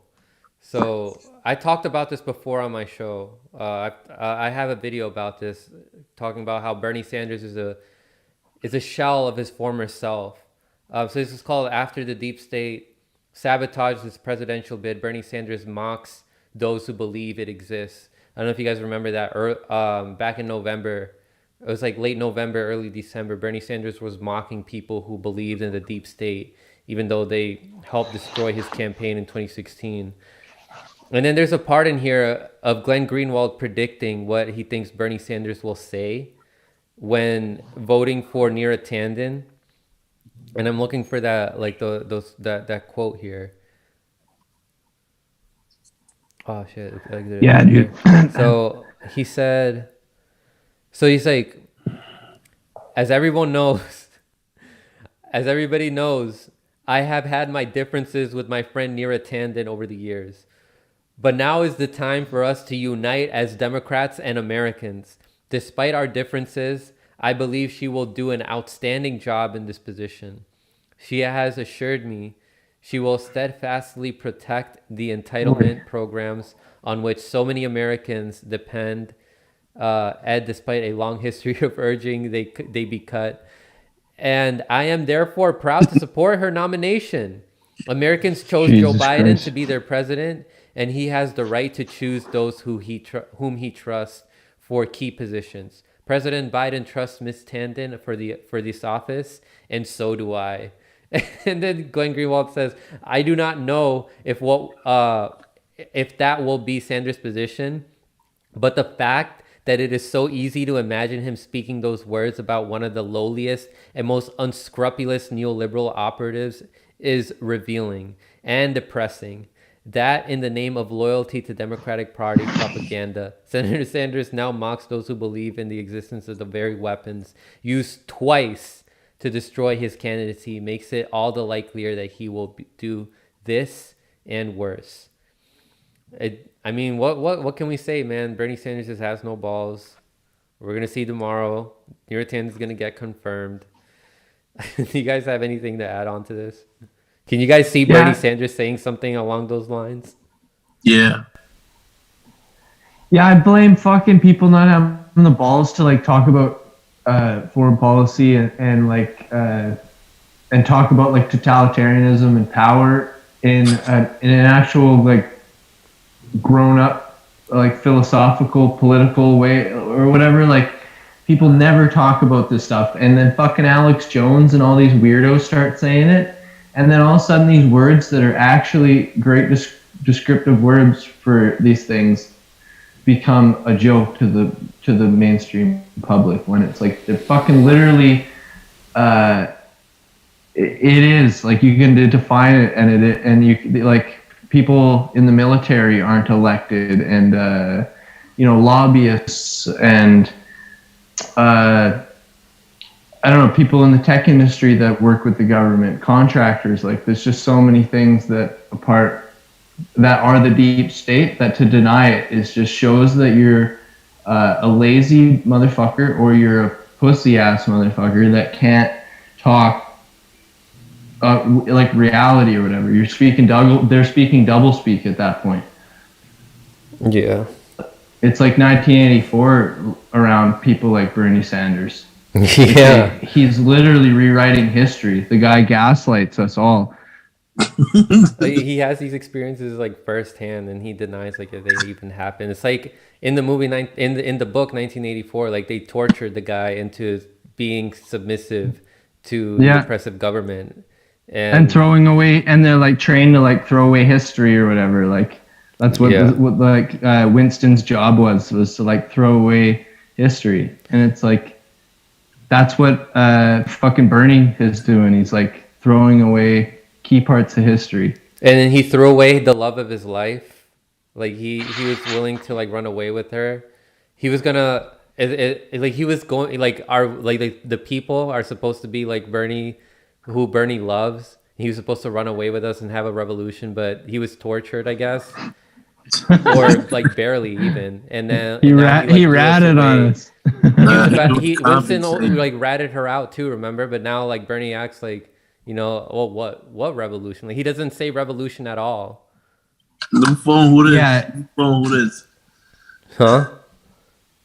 Bernie, they're like, Bernie, what happened to the revolution? He's like, new phone, who's this? Yeah. And that's the crazy thing about the fucking like insurrection shit is like everyone was like, he was saying storm, the word storm. I'm like, Bernie Sanders was literally saying we need a revolution. Yeah. It's like, give me a break. If we can use the word storm and spin that like around into being like a bad thing, then the word our revolution can totally be used against us. Except they didn't do anything except run Democratic candidates. I don't even think Bernie fucking uses the word revolution or oligarchy anymore. It literally, since his meeting with Obama, he's like completely different. Right. Yeah. He doesn't even say Medicare for all anymore. He says access to healthcare. So does AOC. Too. Access to healthcare. And then he's saying, "Oh, we gotta get those $1,400 checks because that adds on to the $600 checks." And it's like, that's not fucking $2,000, Bernie. We need fucking $2,000. People are fucking suffering, and you said that you were going to stand up for us.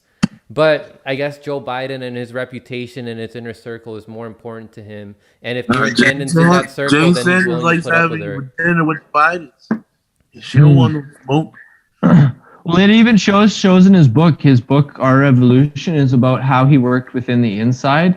It said that the inside that he got cheated, and then he was able to win by substantial support by like doing coalition things and like appealing to a wider audience and shit like that. And how he just kept like going back at it. He made it seem like if you just keep hitting it, that it's gonna fall down.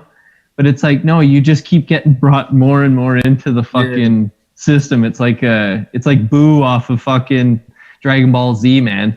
You just fucking absorb your ass. You're talking about like, think about it. He ran inside a party that was bankrupt, and he made them whole again.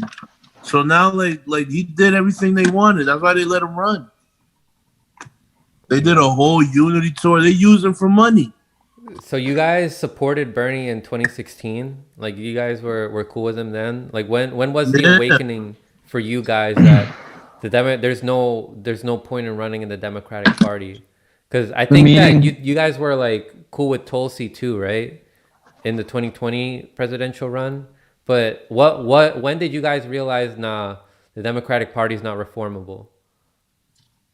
When Bernie did the meeting with Obama or whatever, like this rhetoric, as soon as that happened, his rhetoric changed. And to that point, I was like illegally phone banking. I got a long distance plan, and I like looked up a zip code, and I fucking started phone banking for Bernie and fucking being all like, "Whoa, Bernie!"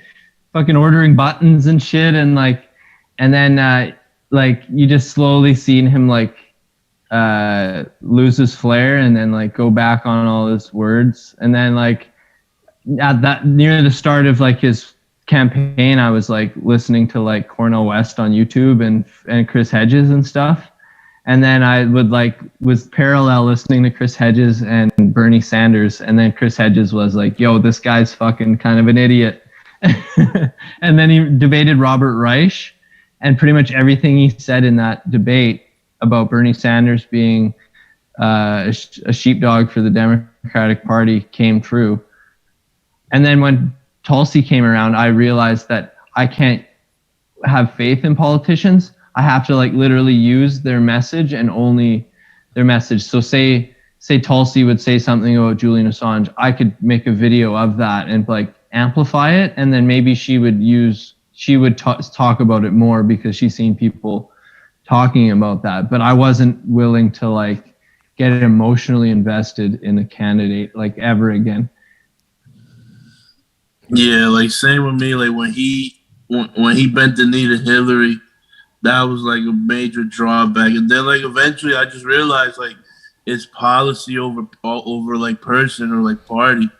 It's like you got to see the thing for what it is. And like I had people in my ear the whole time leading up to Bernie running the second time, telling me like, "Yo, this shit is all a joke. Like there's no point to it." And like it's been bared to be true. Like this shit was all a game. It was just to make Bernie money, make the DNC money, and nothing ever changed. We got fucking Joe Biden, bro. Right? I would have rather let Hillary win. We were gonna get Joe Biden. What the fuck? All this build up for Joe Biden, bro. Like, yeah, it's what a tease. Like after 2016, we're like, yo, hindsight 2020. You guys remember that? Hindsight 2020. Yeah. Oh shit, like we're gonna get Bernie Sanders. Oh shit, Tulsi's running too. Oh shit, she's gonna join. Bernie committed every mistake that like a toddler could see and like run away. Like he would commit. Like, he'd run right into it. But then behind all this is Neera fucking Tanden and other like spooks that are like puppeteering shit and doling out money to certain people and like propping up people to go speak at like fucking colleges and like it goes fucking so deep. And then we're stuck here like trying to like push our message and then we're being suppressed by YouTube. And it goes to the point where, like with Vault 7, they can even like selectively dollop out information to people. And I think that's what they did with the Bernie Sanders campaign. They started like disseminating information to certain people. And then from there, it trickles down or whatever, because a lot of people are too lazy. And the people that are doing the digging, they can be manipulated. Like all the YouTubers that get a lot of hits, the fucking Tim Pool's, man. I seriously, if Tim Pool is not an agent, I think he's like propped up by YouTube and the CIA. Even though it seems like he says like controversial things, the man has millions of subscribers, and then at the end of it, you can really see that his ideology is the same as what is going on currently. He's just has critiques about it or whatever. Yeah, he's cool with regime change in other countries, right? At the end of the day, right? Yeah, it's the same thing with the Democratic Party and the Republican Party. They have their differences, but at the end of the day, they all agree on one thing: empire and keeping the empire afloat or whatever. And think about it, like, have you heard about this, Franco? How the Last American Vagabond and Steve from Slow News, they have the same where like Trump was a psyop and like Q, like all that shit was like it was meant to be. It wasn't by accident. Yeah. Like Hillary was the Pied Piper, because now like you got, and like Yelbro says this too. Now you have the right like falling in line. Like maybe like they felt like they might have been more conspiratorial. And then they fall right in line for whatever Trump said. Whatever Trump says, they go with it. Same thing with Bernie Sanders. Look, like it was the same mentality as Q. Trust the plan. Bernie's got the plan. Bernie's got an app for the Iowa shit. Like trust the plan. Bernie's got this. It's that same mentality. Or like you're leaving all your problems to this one like mythical benevolent being that's gonna take it to the house for you. And it's all BS. Now we got the Vosh and Sam Cedar. Oh, trust the plan. Just trust them. Yeah, trust Biden. Trust Bernie. Don't listen to yourself. Daddy knows better. Bernie knows better. Right? Yeah, you see how it just keeps going. Oh, like it's the same playbook. Just change the people around. And how they can crush people like Tulsi. I thought she was gonna do so good because she's like good looking and had the same message as Bernie. And I was like, oh, here we go. all the dudes, all the fucking like chicks that are like into like beauty products or whatever are all gonna like be into this shit because sex sells or whatever. And they were even to the point where they would put the Pimplegate shit, where what was it? I forget it was MSNBC or something. NBC, they put like the pimple on her face, and TMZ even covered it and shit. Like they went above and beyond to like shut people down, and who they let speak and who they don't is like very telling. Like the Bernie memes, for instance. Bernie's a nobody, and then all of a sudden you see him fucking with his fucking mittens or whatever, and he's everywhere. He's the biggest thing since sliced bread. He did what they wanted. But isn't it weird how these things just like pop up? Yeah, it's like all of a sudden Bernie's the hot shit. Yeah, remember when they used to smear him every other week? Now he's a lovable Bernie. Yeah, now those freaking memes are all over the place, and all these neoliberals, like Alyssa Milano, for example, is like, "Oh, I love Bernie," like retweeting shit, like, "Oh, because he's not a threat anymore." He did the deed. He's not a threat. And people have have no clue about politics. It'll even be popping up into like their threads. Yeah, like shit. on TikToks from like normies and shit. Like they're talking about Bernie and his mittens, and they're like laughing about it. Not focusing on like the major issues that are happening in our country that are affecting all of us. They don't even know what Bernie's core message was and why everyone wanted him or whatever. Yeah. You know what I realized though, or what I really think is that Bernie Sanders was still going to be a contingency for the establishment, because if you look at who he was stacking up in his campaign, like Faiz Shakur, Jeff Weaver, like all these people that have ties to the establishment, how he treated Elizabeth Warren with kid gloves, treated Biden with kid gloves. Even if he had won in the end, who do you think he would have stacked in his administration? Warren would still be on Warren would probably be his VP, and I think And War would still be on the table. It would have been the Swedish Nordic style all over again. And I think that we'd still be U.S. imperialism would have still been alive. I don't think it would have died down with Bernie Sanders. But the worst part about it is that all these people on the left would have been like, oh, we got Bernie bet, like we accomplished it now. But so what we would get is the left goes to sleep, while U.S. imperialism still would be alive. Mm-hmm. That's what I think would have happened if Bernie had won. I don't think he ever had a shot. Like, think about the gift Bernie gave the establishment now. Now you have people like the Squad, AOC, running on his template of no corporate money. Now, taking corporate money or not taking corporate money, you have to raise the bar now. It's not the bar that you don't take corporate money, because you can fuck us over and not take corporate money, apparently. So now, like, we gotta move past that point now. Like, taking you see a lot of people, Kyle that says all the time, "Oh, they don't take corporate money, so they're an ally. They're just dumb." It's like, no, man, no, that's not how this works, man. They might probably already rich as fuck. 2 terms now, AOC. You do nothing. No, it's not money. It's not that you don't take corporate money anymore. It's something beyond that. They've weaponized small dollar donations. Small dollar donations give you a cloak of like purity that no longer applies. And like people are playing catch up. You see like progressives, like not neo-libs, but like liberals.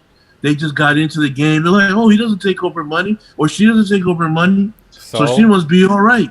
So and they still align themselves with what the corporations want by standing with Nancy Pelosi and Joe Biden. So in the end, they're still serving corporations. Whether it's directly or indirectly, they're still serving them. Exactly. But people don't see that. People just see the headline, no corporate cash. So they're good. That means good now. No corporate cash means, now that Bernie has shown that he's not a fighter, and these other people have shown that they're not a fighter, it is no longer enough for you to say you don't take corporate money. Now we have to raise the bar. You're not taking corporate money, and you're fighting corporations, and you're not standing up to leadership, and you're trying to primary. Because remember, AOC came in, she was going to primary all these people. She doesn't primary people now. See, I'll even take I'm fucking consider myself communist. I'll take a goddamn conservative that's non-imperialist. That ain't gonna go into foreign countries and shit over like a neoliberal or some just anybody that's gonna be going into these countries or whatever. But I think that's like the they'll allow you to even fuck with the economy and be like an FDR or a Dwight Eisenhower, but they ain't ever gonna let you stop the machine kind of. They'll allow you to pass something that will help the short term, but can be overturned in the long term. That's what the New Deal was. For instance, in the short term, but it can be undone later on by the same nefarious people that passed it. For instance, in Canada, we had I think it was in the 70s or the 60s, Prime Minister Diefenbaker. At that point, we had Canada had the best aero. I forget what you call it, science for airplanes or whatever. We had all this cutting edge technology for building these airplanes. And still to this day, it's quite good technology. But this Diefenbaker guy wanted to make Canadian military a little bit more sovereign and different from American foreign policy. And he claims that the CIA went in and infiltrated the RCMP, which is our FBI. It's our FBI. And he says that they ousted him from government. And after that, the new government that got in canceled this the military jet program and canceled all these airplanes. And at that time, Canada was known as the number one air force in the world. We fucking had this alien technology that nobody was fucking using alien with technology these jets or whatever. Canada. Yeah, and still, it's crazy that they just they shut it down, and it's super crazy. So the same kind of shit is they'll do with Bernie. They if Bernie or anybody would challenge the military, I think that they would shut him down. But they would let Bernie in per se to maybe do some economic things. Do you guys? And I think that's why Bernie stays in there. I think he realizes that. Anna Kasparian just called us all right-wing conspiracy theorists. Yeah, get out of here, Anna. Go. Don't you have yeah. Don't you have some boots to lick? Yo. So I was gonna ask. Go ahead, Anthony, and I'll ask you guys a question. Oh no! I think she licked out on the bootleg.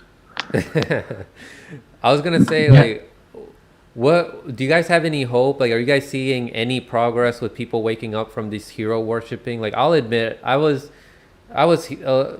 hero worshiping Bernie in 2016 and working the way up to 2020, and then I was even hero worshiping a little bit towards Tulsi Gabbard.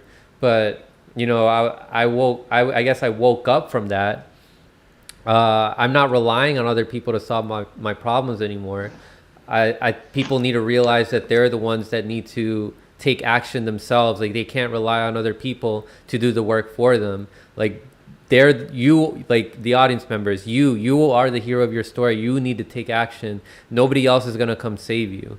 But there's still a lot of people who transfer their energy from Bernie to AOC, or they transfer their energy from Bernie to Nina Turner, or they still have their energy on Tulsi Gabbard.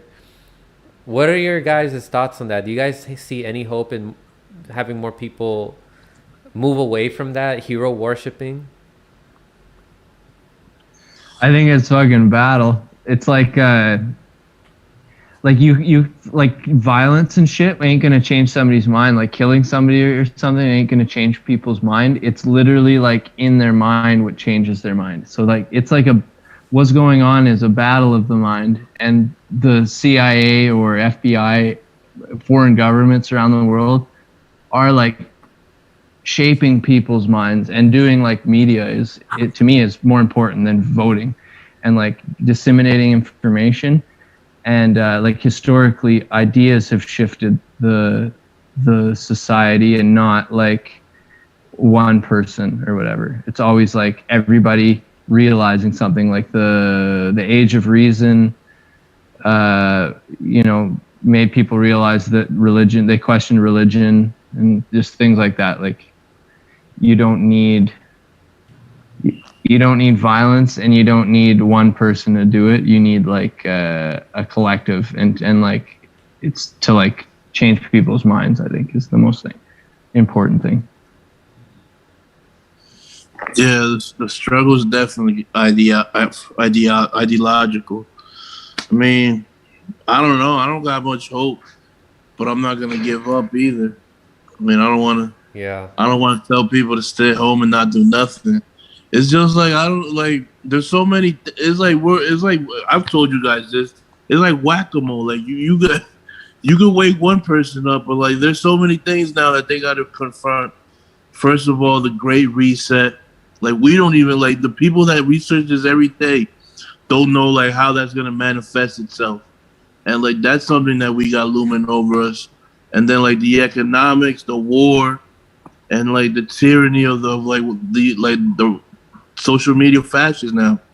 There's just so many angles to attack, and like you're just one person. Like how many people can you wake up on these 8 or 9 or 10 or 20 different topics that they need to know? You know what I mean? Like you try your best. Oh God, yeah, you bring up a great point. Like there's all these different things that you gotta like break people's brains about.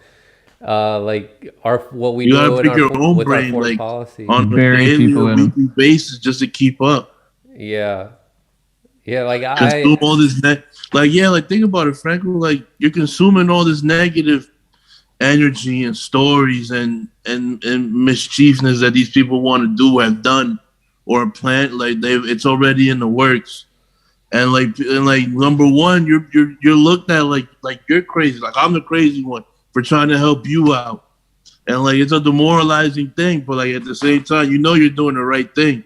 It's just a hard balancing act, like finding self-confidence to keep going like through all this. Like it's definitely good like that we have Discord and we can talk about it.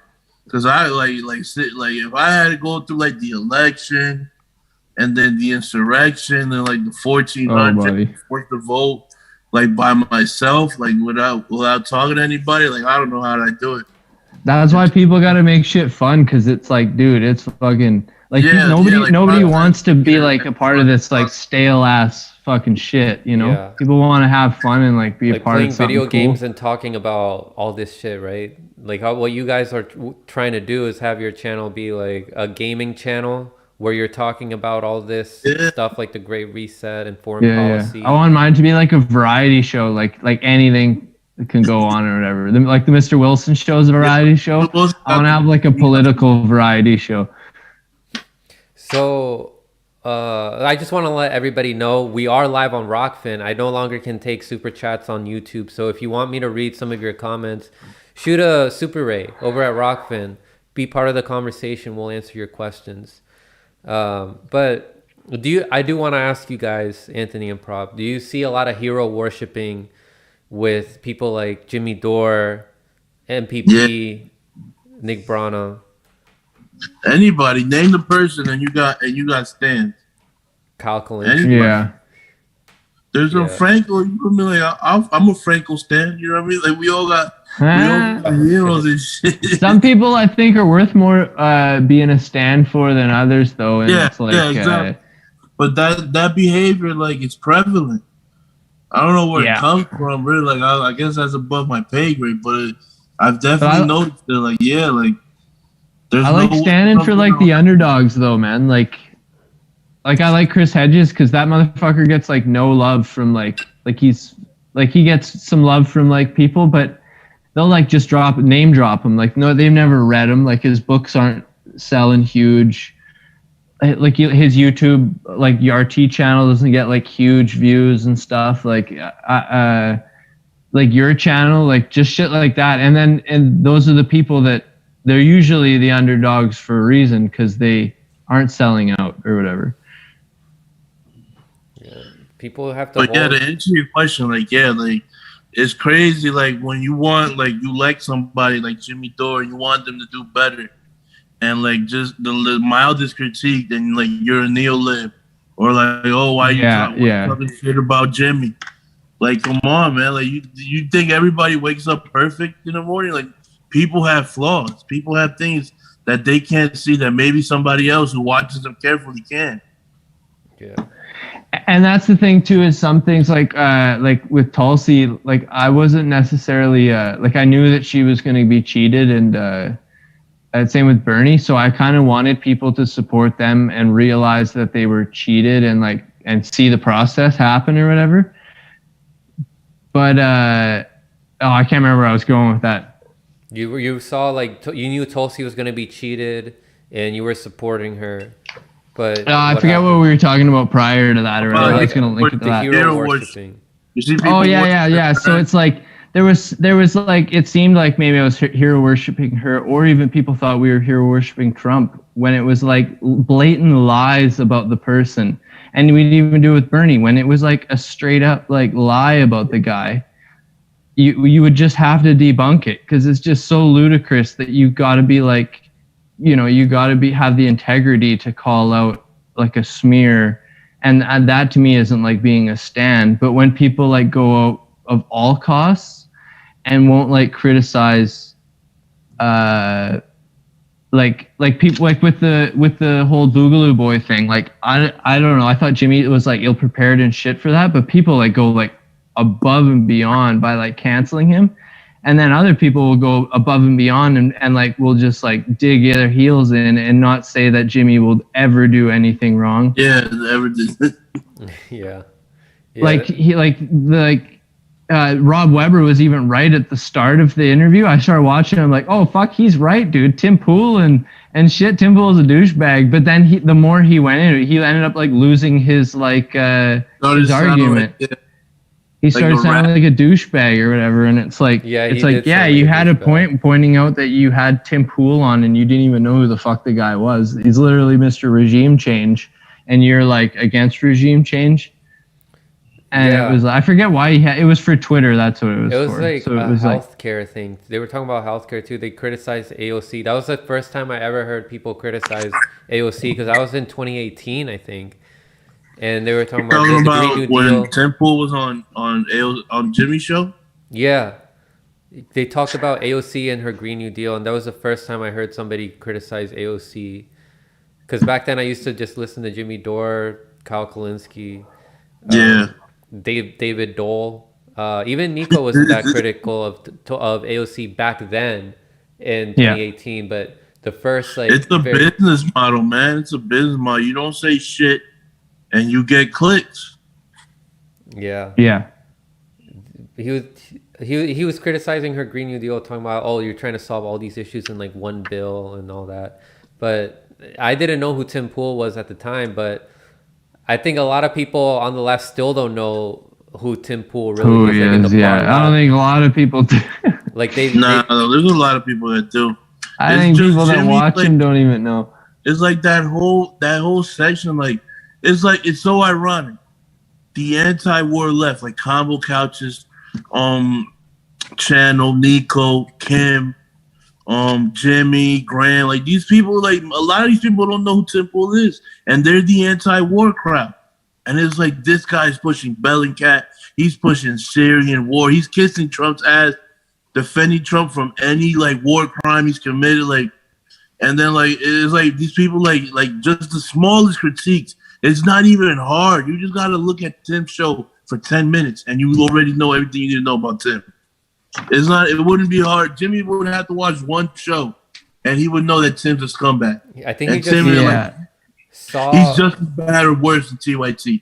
I think he just saw like his interview on Joe Rogan, wasn't it? Is that how he found out about him? Yeah, I think that's over censorship.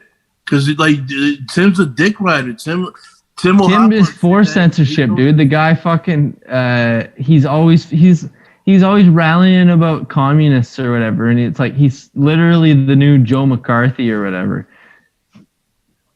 Yeah, I wouldn't have. I didn't know this much about Tim Pool. I'd never paid attention to him like that, and until like I saw, oh shit, what just happened? They But even disappeared. I can But even then- give Tim Pool some credit because he'll cover shit like the surveillance state and stuff like that. So it's not just like black and white, but like the whole stand conversation. It's I'm okay with people being critical of others and stuff. Like we're talking shit about Jimmy Dore, but at the end of the day, I'm fucking cool with Jimmy. Yeah, I'm But, cool with you. That's why I'm saying those things. But they gotta be well-founded arguments or whatever. Like the whole Tim Pool being regime change friendly and like fucking hating, like spreading lies about like China that are blatantly false. Like there's literally receipts that we have proving that like the Navalny shit with the MI6 or like the United States dropping bombs on people.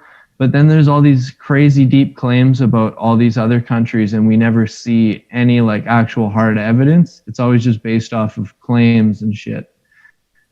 And Tim Pool is the king of that shit. He'll just fucking repeat. He's just reporting mainstream media's articles. And regurgitating it. And giving his own like spin on it or whatever. But at the end of the day, it's like the same trash with like, and he's pretending to be against like CNN and shit. You guys The liberal bias, the far left. That's all it says. But Rob Weber too, like I liked him somewhat, and I lost a lot of respect for him. And if he wasn't such a fucking idiot with that Jimmy shit, I think I would have totally. I gave him like he's a part of Antifa and stuff, and I'm not a fan of Antifa, but I would like gave it a little bit more of a. I gave him more of a pass or whatever, and I'm not completely like canceling him, but it's like the dude's fucking pulled like the dumbest shit trying to expose Jimmy, and he ended up exposing himself as like a shitty editor and a fucking and a shit disturber. Like he put a video of fucking Jimmy putting makeup on his forehead because he get a shiny forehead or whatever. And it's like, dude, the guy literally does this for a job. It's like, who gives a fuck? Yeah, I'm sure you've made documentaries before, Rod, and put makeup on people's faces. All right, you guys disappear. But yeah, I'm a stand for fucking Mr. Wilson. I can tell you that much. I'm a stand for Pakistan. Pakistan Zindabad, Mr. Wilson. Long live Pakistan. So what are some good faith like no, I was gonna say actually before I ask you guys that, I didn't know like all these things about Tim Pool being like a supporter of US imperialism, like a grifter and all that, if it wasn't for the yellow brick road. Like no one exposes. I haven't seen anybody expose Tim Pool as much as like the yellow brick road does. Are there other people that do? At least in like good faith. Sam Cedar. Sam Cedar, dude. I hate to fucking say it, but he goes after Tim, dude. I've never seen any It's sense not of this hard, shit. you know what I mean? Like if it was hard, Sam wouldn't do it. Let me put it to you like that. If it was hard, Sam would stay away. But it's not hard at all to go after Tim. Tim Pool's weird, man. Like I work with a supporter of his, and like, you know, when you meet somebody and they're like, "Oh man, like I support like Edward Snowden and the goddamn government's like spying on us," and you're like, "Oh, I met a friend here," and then all of a sudden he starts like dropping this like hint of racism in it, like you know, it'll be like people like Indians in Canada are just like, you know, like their art is everywhere, and it's kind of like it's disrespectful to like our heritage or something. I don't know, like just weird little like quirks or whatever. And it's like, dude, what the fuck are you saying? What are you getting at? And then you get under it, and then it's like you find out that they want to overthrow Venezuela and North Korea and all these other countries. It's like, dude, it's like, I'm okay with you like not liking the leaders of these countries or even not liking the like whatever their policies and shit. But when you like actively want to overthrow them, that's when I start being like, bruh, come on. What do you guys think about Tulsi Gabbard going on Steven Crowder's show? I didn't see the whole interview, but I saw people criticizing her. I didn't see it. Like, no. always saying like, oh, he's going on all these right wing shows. She went on Dave Rubin. She went on Fox News. She went on Steven Crowder's show. My thing is, if your message is the same in all these places that you go and you're trying to raise consciousness to the right, then what the heck is the problem? Like, we're supposed to converse with these people to try to have them understand us. Otherwise, if we build these walls and not talk to them at all, that's just going to create more misunderstanding. But I don't know what she talked about on Steven Crowder's show, though. I don't like Steven Crowder. No, I don't. Tulsi kind of folds. Like, I've watched a couple of interviews with her, and somebody will say something fucked up, and she'll be like, "Yeah," or whatever. Like, she won't like fully agree with it, but she'll just be like, you know. And that's kind of like, you know, people like Sam Cedar and Anna Kasparian will see that, and they'll see that as like, she's endorsing everything they've ever stood for. She is not a progressive. I am a progressive. And she's still in the chat, by the way. What's her name? Anna Kasparian. Anna Kasparian? Yeah, she called you an Islamophobe Nazi. An Islamophobic Nazi. She's like, that Quinn guy is an Islamophobic Nazi. Jesus Christ, I love Islam. Mo, if you're listening, you're a hell of a prophet. I love you. Yeah, I'm gonna give a shout out to everybody who's in the chat right now. Abortu, thank you for being here. Sleepy Josh, you helped me out with these with this multi-streaming. Josh we trust. Yeah. Josh we trust. Yeah, you help with Steve Poikin and him having like these fire ass streams over at Slow News Day too. I've been seeing Autumn Swore. Like there's somebody new. They seem very critical of MPP, and they're also critical of Rockfin. Rob Juno, what's up, man? And Ali Alexandra, what's up? Ali, yeah, I was on. You guys saw my show with Ali Alexandra on. You gotta get good word for Oz to get me on. Yeah. What's up? I saw Oz here earlier. Yeah. I had a good time on their show on the. You imagine if you're a prop on Oz show, that'd be dope. If what? Yeah, it was cool. Your show. If like me and prop on Roar Media. Yeah, they're fun. They're funny people. They liked our troll. I was fucking in the comments for last. I was trolling them, but I got like 5 troll accounts. I don't want to say who they are. Here's the confession. Now you guys know where like the troll accounts come from. Yeah. Oh, you guys know who might be on their show soon? Charles Anderson of the Lone Wolf Podcast. Oh, that'd be dope. Yeah, Charles is funny. He's low key really funny. More people need to find out about Charles. Like, he has funny and like. Yeah, we need more people from the South to stream, man. Those people are funny. Totally. Tony watches closely out there streaming. We definitely need Tony. That's a good channel name, dude. Tony watches closely. I'd watch that shit. Yeah, I should bring Tony on. Like, I had to have like another panel with more of my moderators and people who've been there from the start. Yeah. Yeah. Today I wanted to talk about like these 3 main issues, like Ecuador, Navalny, and Neera Tanden, and then now we're just like chilling. Did you want to talk about that time story? What time story? About the election? That like yeah. Who brought? Oh yeah, you brought that up, right, Anthony? Yeah, like it's just like how they Oh yeah. They throw it in your face. They just throw it on the cover of Time magazine. That like these very characters. They did a coalition cheat and they helped hide the Hunter Biden stuff. They helped suppress all those stories, and like they're just upfront about like how like they work. The social media companies and the Democratic Party and super donors for the Democratic Party, they all work together to make Joe Biden win, and the ACLU and Labor and BLM. Like, it's kind of sus, man. Like, they're talking about Trump. Like, dude, like, Trump is like a George Bush Jr. Like, he's not like I can't even say that.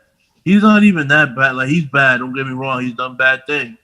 You always got to say that. But like, compared to Dick Cheney, Bush, Rumsfeld, like, come on. Yeah, he's not as ideological for sure. They're like Rumsfeld, Dick Cheney. They're like the worst of the worst kind of people with their stocks in like Halliburton, and Rumsfeld actually had stocks in like in vaccine companies. Like, he was hoping for a pandemic. Did you guys know about that? Yeah, he's like hedging his bets on like vaccine stocks kind of thing. Pretty much what people did with the GameStop shit. Just waiting. He's like, come on, pandemic, make me money. Oh yeah, guys. Mr. Wilson, Redneckonomics, and Glory Jones were in the chat, and Jared, and also Skeptical Mantis. Glory, we shared your tweet, your Wikipedia edit of Neera Tanden. I'm gonna cut a clip of it and show people. Yes. Hopefully that won't be bad. But it's like, at that point, it's like I'm fucking not a fan of Trump. But at that point, that's cheating. That's fucking you're suppressing information from the public, and at that point, that's stopping democracy. And I think that's cheating. I don't care what the information is, it's prudent. And that was the whole WikiLeaks argument, was like, you can't just release Hillary Clinton's emails right in the middle of the fucking election. Like, it's pertinent fucking information to the fucking vote, you idiots. And like, you're gonna tell me that these people go through all of that and they're not gonna fuck with the machines. They're not gonna put any thumb on the scale for the votes. That's all just like imagination land. But all this is factual. All this other stuff they did is factual, but they weren't gonna hedge their bets with like Dominion or like any of these companies. Like, come on, like, who are you kidding? Yeah, like, you're talking about civil rights and all this shit. Meanwhile, your son's a crackhead and is making money off of foreign governments. While you're blaming your fucking opponent of making money off of foreign governments, and you're suppressing it. That's fucking. And we have like empirical facts that you did what you claim he did. Like, come on. Somebody brought up David Dolt.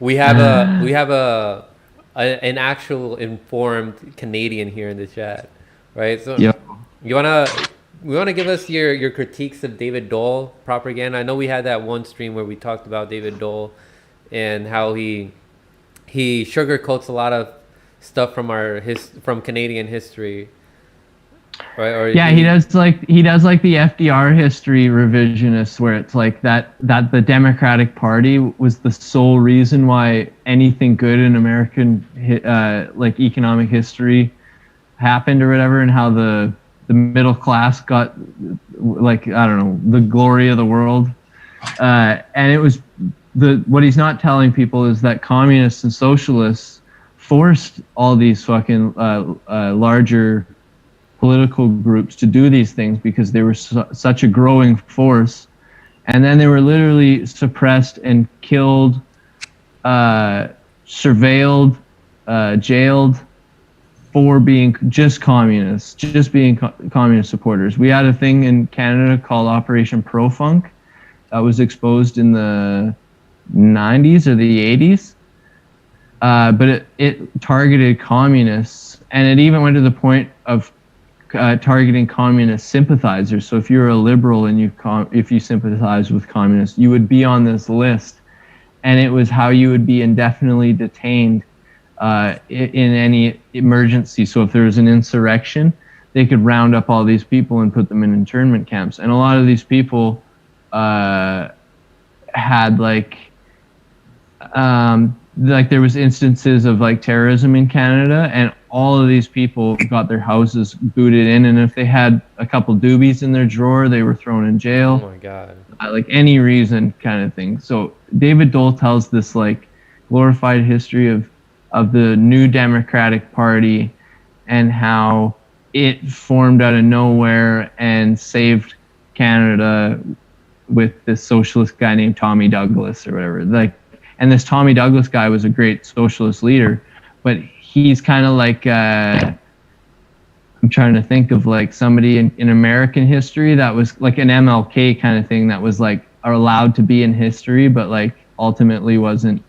They're not telling the full story of him, and they're not telling this full story of like the NDP or whatever. But that's how we got healthcare in Canada, was through the New Democratic Party. And David Dole, throughout the whole like Medicare debate, has been like spinning this whole lie about Canada. And even I hear Jimmy Dore fucking saying this too. Canadians get $2,000 a month. It's like, I ain't getting $2,000 a month. I wish.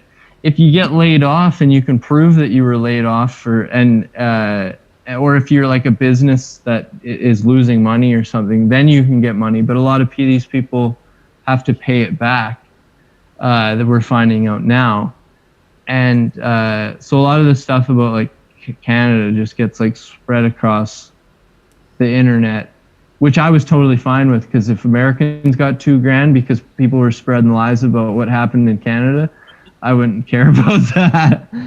But it's just the fact that it's like, I don't know.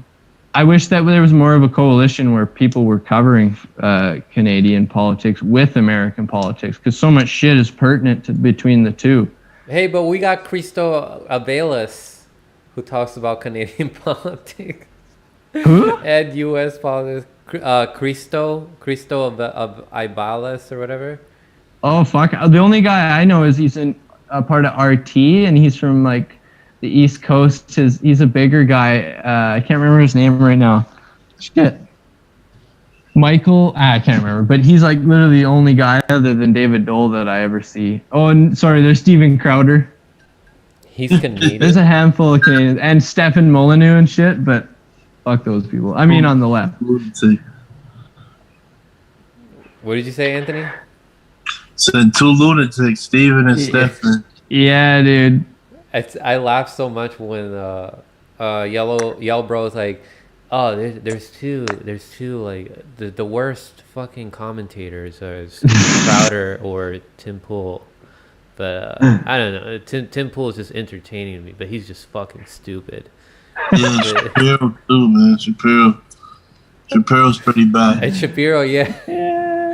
They're like the Rat Pack of fucking annoying fucking right-wing commentators.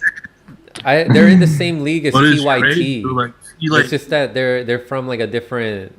They're in a different, like, they're not on the left. They're on a different. How do you call it, like? They're not on the left, but they do the same shit that that TYT does by repeating corporate talking points, right, Anthony? Dude, Tim literally says he's a classical liberal, but every policy he likes is fucking right wing. Like he's trolling so hard, dude. Like it's but I think he's honest though, because like classical liberals pretty much stand for everything he stands for or whatever. But and then truly a conservative is somebody that was like for the monarchy and shit. But it's like I don't even think he's aware of that or whatever. Like, to me, he's a neocon or whatever, because he advocates for like neocon. Yeah, because he advocates for taking regime change and taking over other nations. When Trump was in office, he would speak on both sides of his tongue. He would say on one side, "I don't like the wars. Trump's pulling troops out," and on the other end, he's defending all of Trump's war crimes. And he'll be like, "Well, Trump didn't start it though. Trump didn't start that war." But he continued it though. Like, how does that make it any better? Or you bring up Venezuela. He's trying to overthrow Venezuela. People are eating out of the garbage can. People are eating out of the garbage can in DC. Skid Row. In California, all over the United States. Go to my city, dude. There was during COVID, like start of COVID, I've never seen so many fucking homeless people in my city. There's more homeless people. Tent city.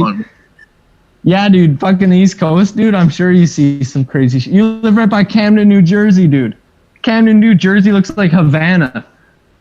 Fucking New York too, yo. You think New York doesn't? But New York's bad, bro. Mad people on the streets in New York, and it's cold. People are saying that prop is upside down. It's not like at least you got the warmth or whatever. how does YouTube look on your end, guys? Are you I'm not on you. I'm on the chat. I'm not on. No, it looks good to me. okay, Mr. Maybe Wilson they're said that talking you're about me upside down. ideologically. I am upside down ideologically. So, Glory was saying that Steve was smeared by Tim Pool. I Yeah, remember you telling me that yeah, too, he Anthony. Well, He was, yeah. Yeah, he wrote an article about him and said that he was fucking like where the conspiratorial left goes to hang out or something like that. That was no, or like he's like he's like equated him to Alex Jones or something. Maybe Glory could fucking clarify. Glory, what that motherfucker say about your co-host? You feel me? Because that's what like pissed me off about like that combo couch story. Like, yeah, you can show Tim talking about, but don't give Tim no credit. Like, fuck Tim. Like, if Tim cured cancer, like, thank the cancer. Don't thank Tim. Like, fuck him. He gets no credit, dude. Like, he's done so much bad shit. So people are saying that like Parap is upside down. So I did that like 20 minutes ago where yeah, they're saying you're just behind the stream. Oh, they're behind the stream? That you're behind on the chat or whatever. Oh. Yeah. Yeah, I don't know. Funny. I'm getting those messages late, but it's fixed, right? Yeah, because I did get like prop like upside down at one point, but then I fixed it. No, it's all G now. I'm looking at the stream. Okay. Yeah, things will get fixed, you know, as Yo, it's test stream. As time passes on, I'm gonna have better equipment and I'll have a better computer, and things will look better. But I'm still a noob. Like I just started my YouTube channel not even a year ago. Yeah. But you know, I'm trying to grow to help spread the news, help people see like a different style of delivering the news by bringing people on like Anthony and Prop here, bringing on multiple people to have panel discussions, and show people we can have some ideological disagreements, but in the end we still should unite. And I'm glad I chose this route for my life. Like I have a passion for politics and trying to have unity in our country. And when you're just like, I find that when you're just doing like supporting a candidate and like getting into campaigns, it's like fucking lame as shit because you get suckered into doing one thing, and when you can do your own thing, you're freed up to make it look however you want and shit. Like as soon as you're part of someone else's shit, they're gonna like curate you and be like, I don't really like the way that looks, even though you fucking loved it. It was like exactly how you wanted it. Yeah, I can't deal with bosses. I get so depressed. I've worked with people making videos, and it's fucking hard, dude. I work my ass off, and they're like, "Okay, can you do this?"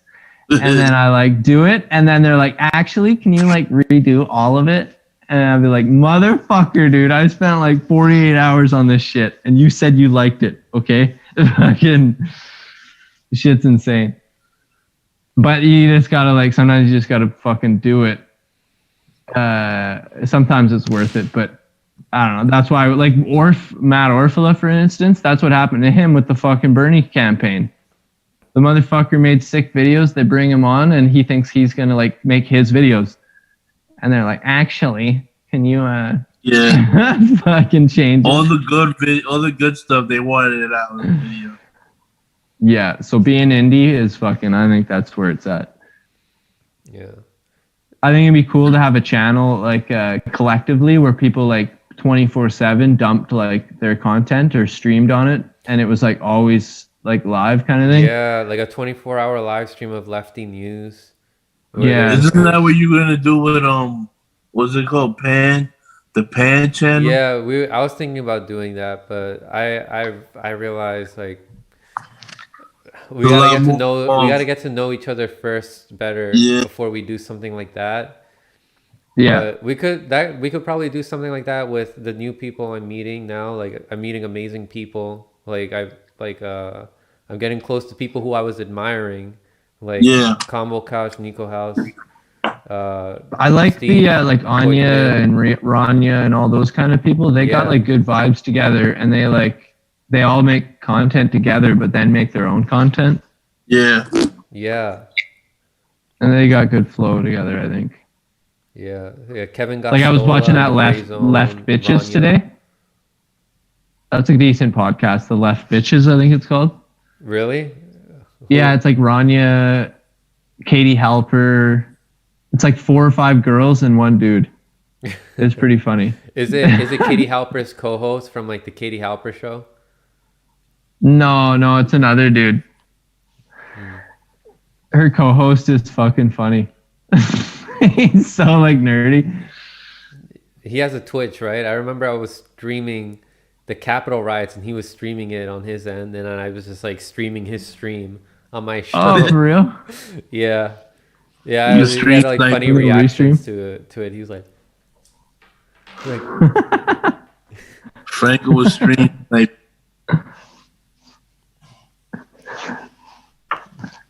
Franco, what? Word. You were stream sniping, he said. you were stream sniping his channel.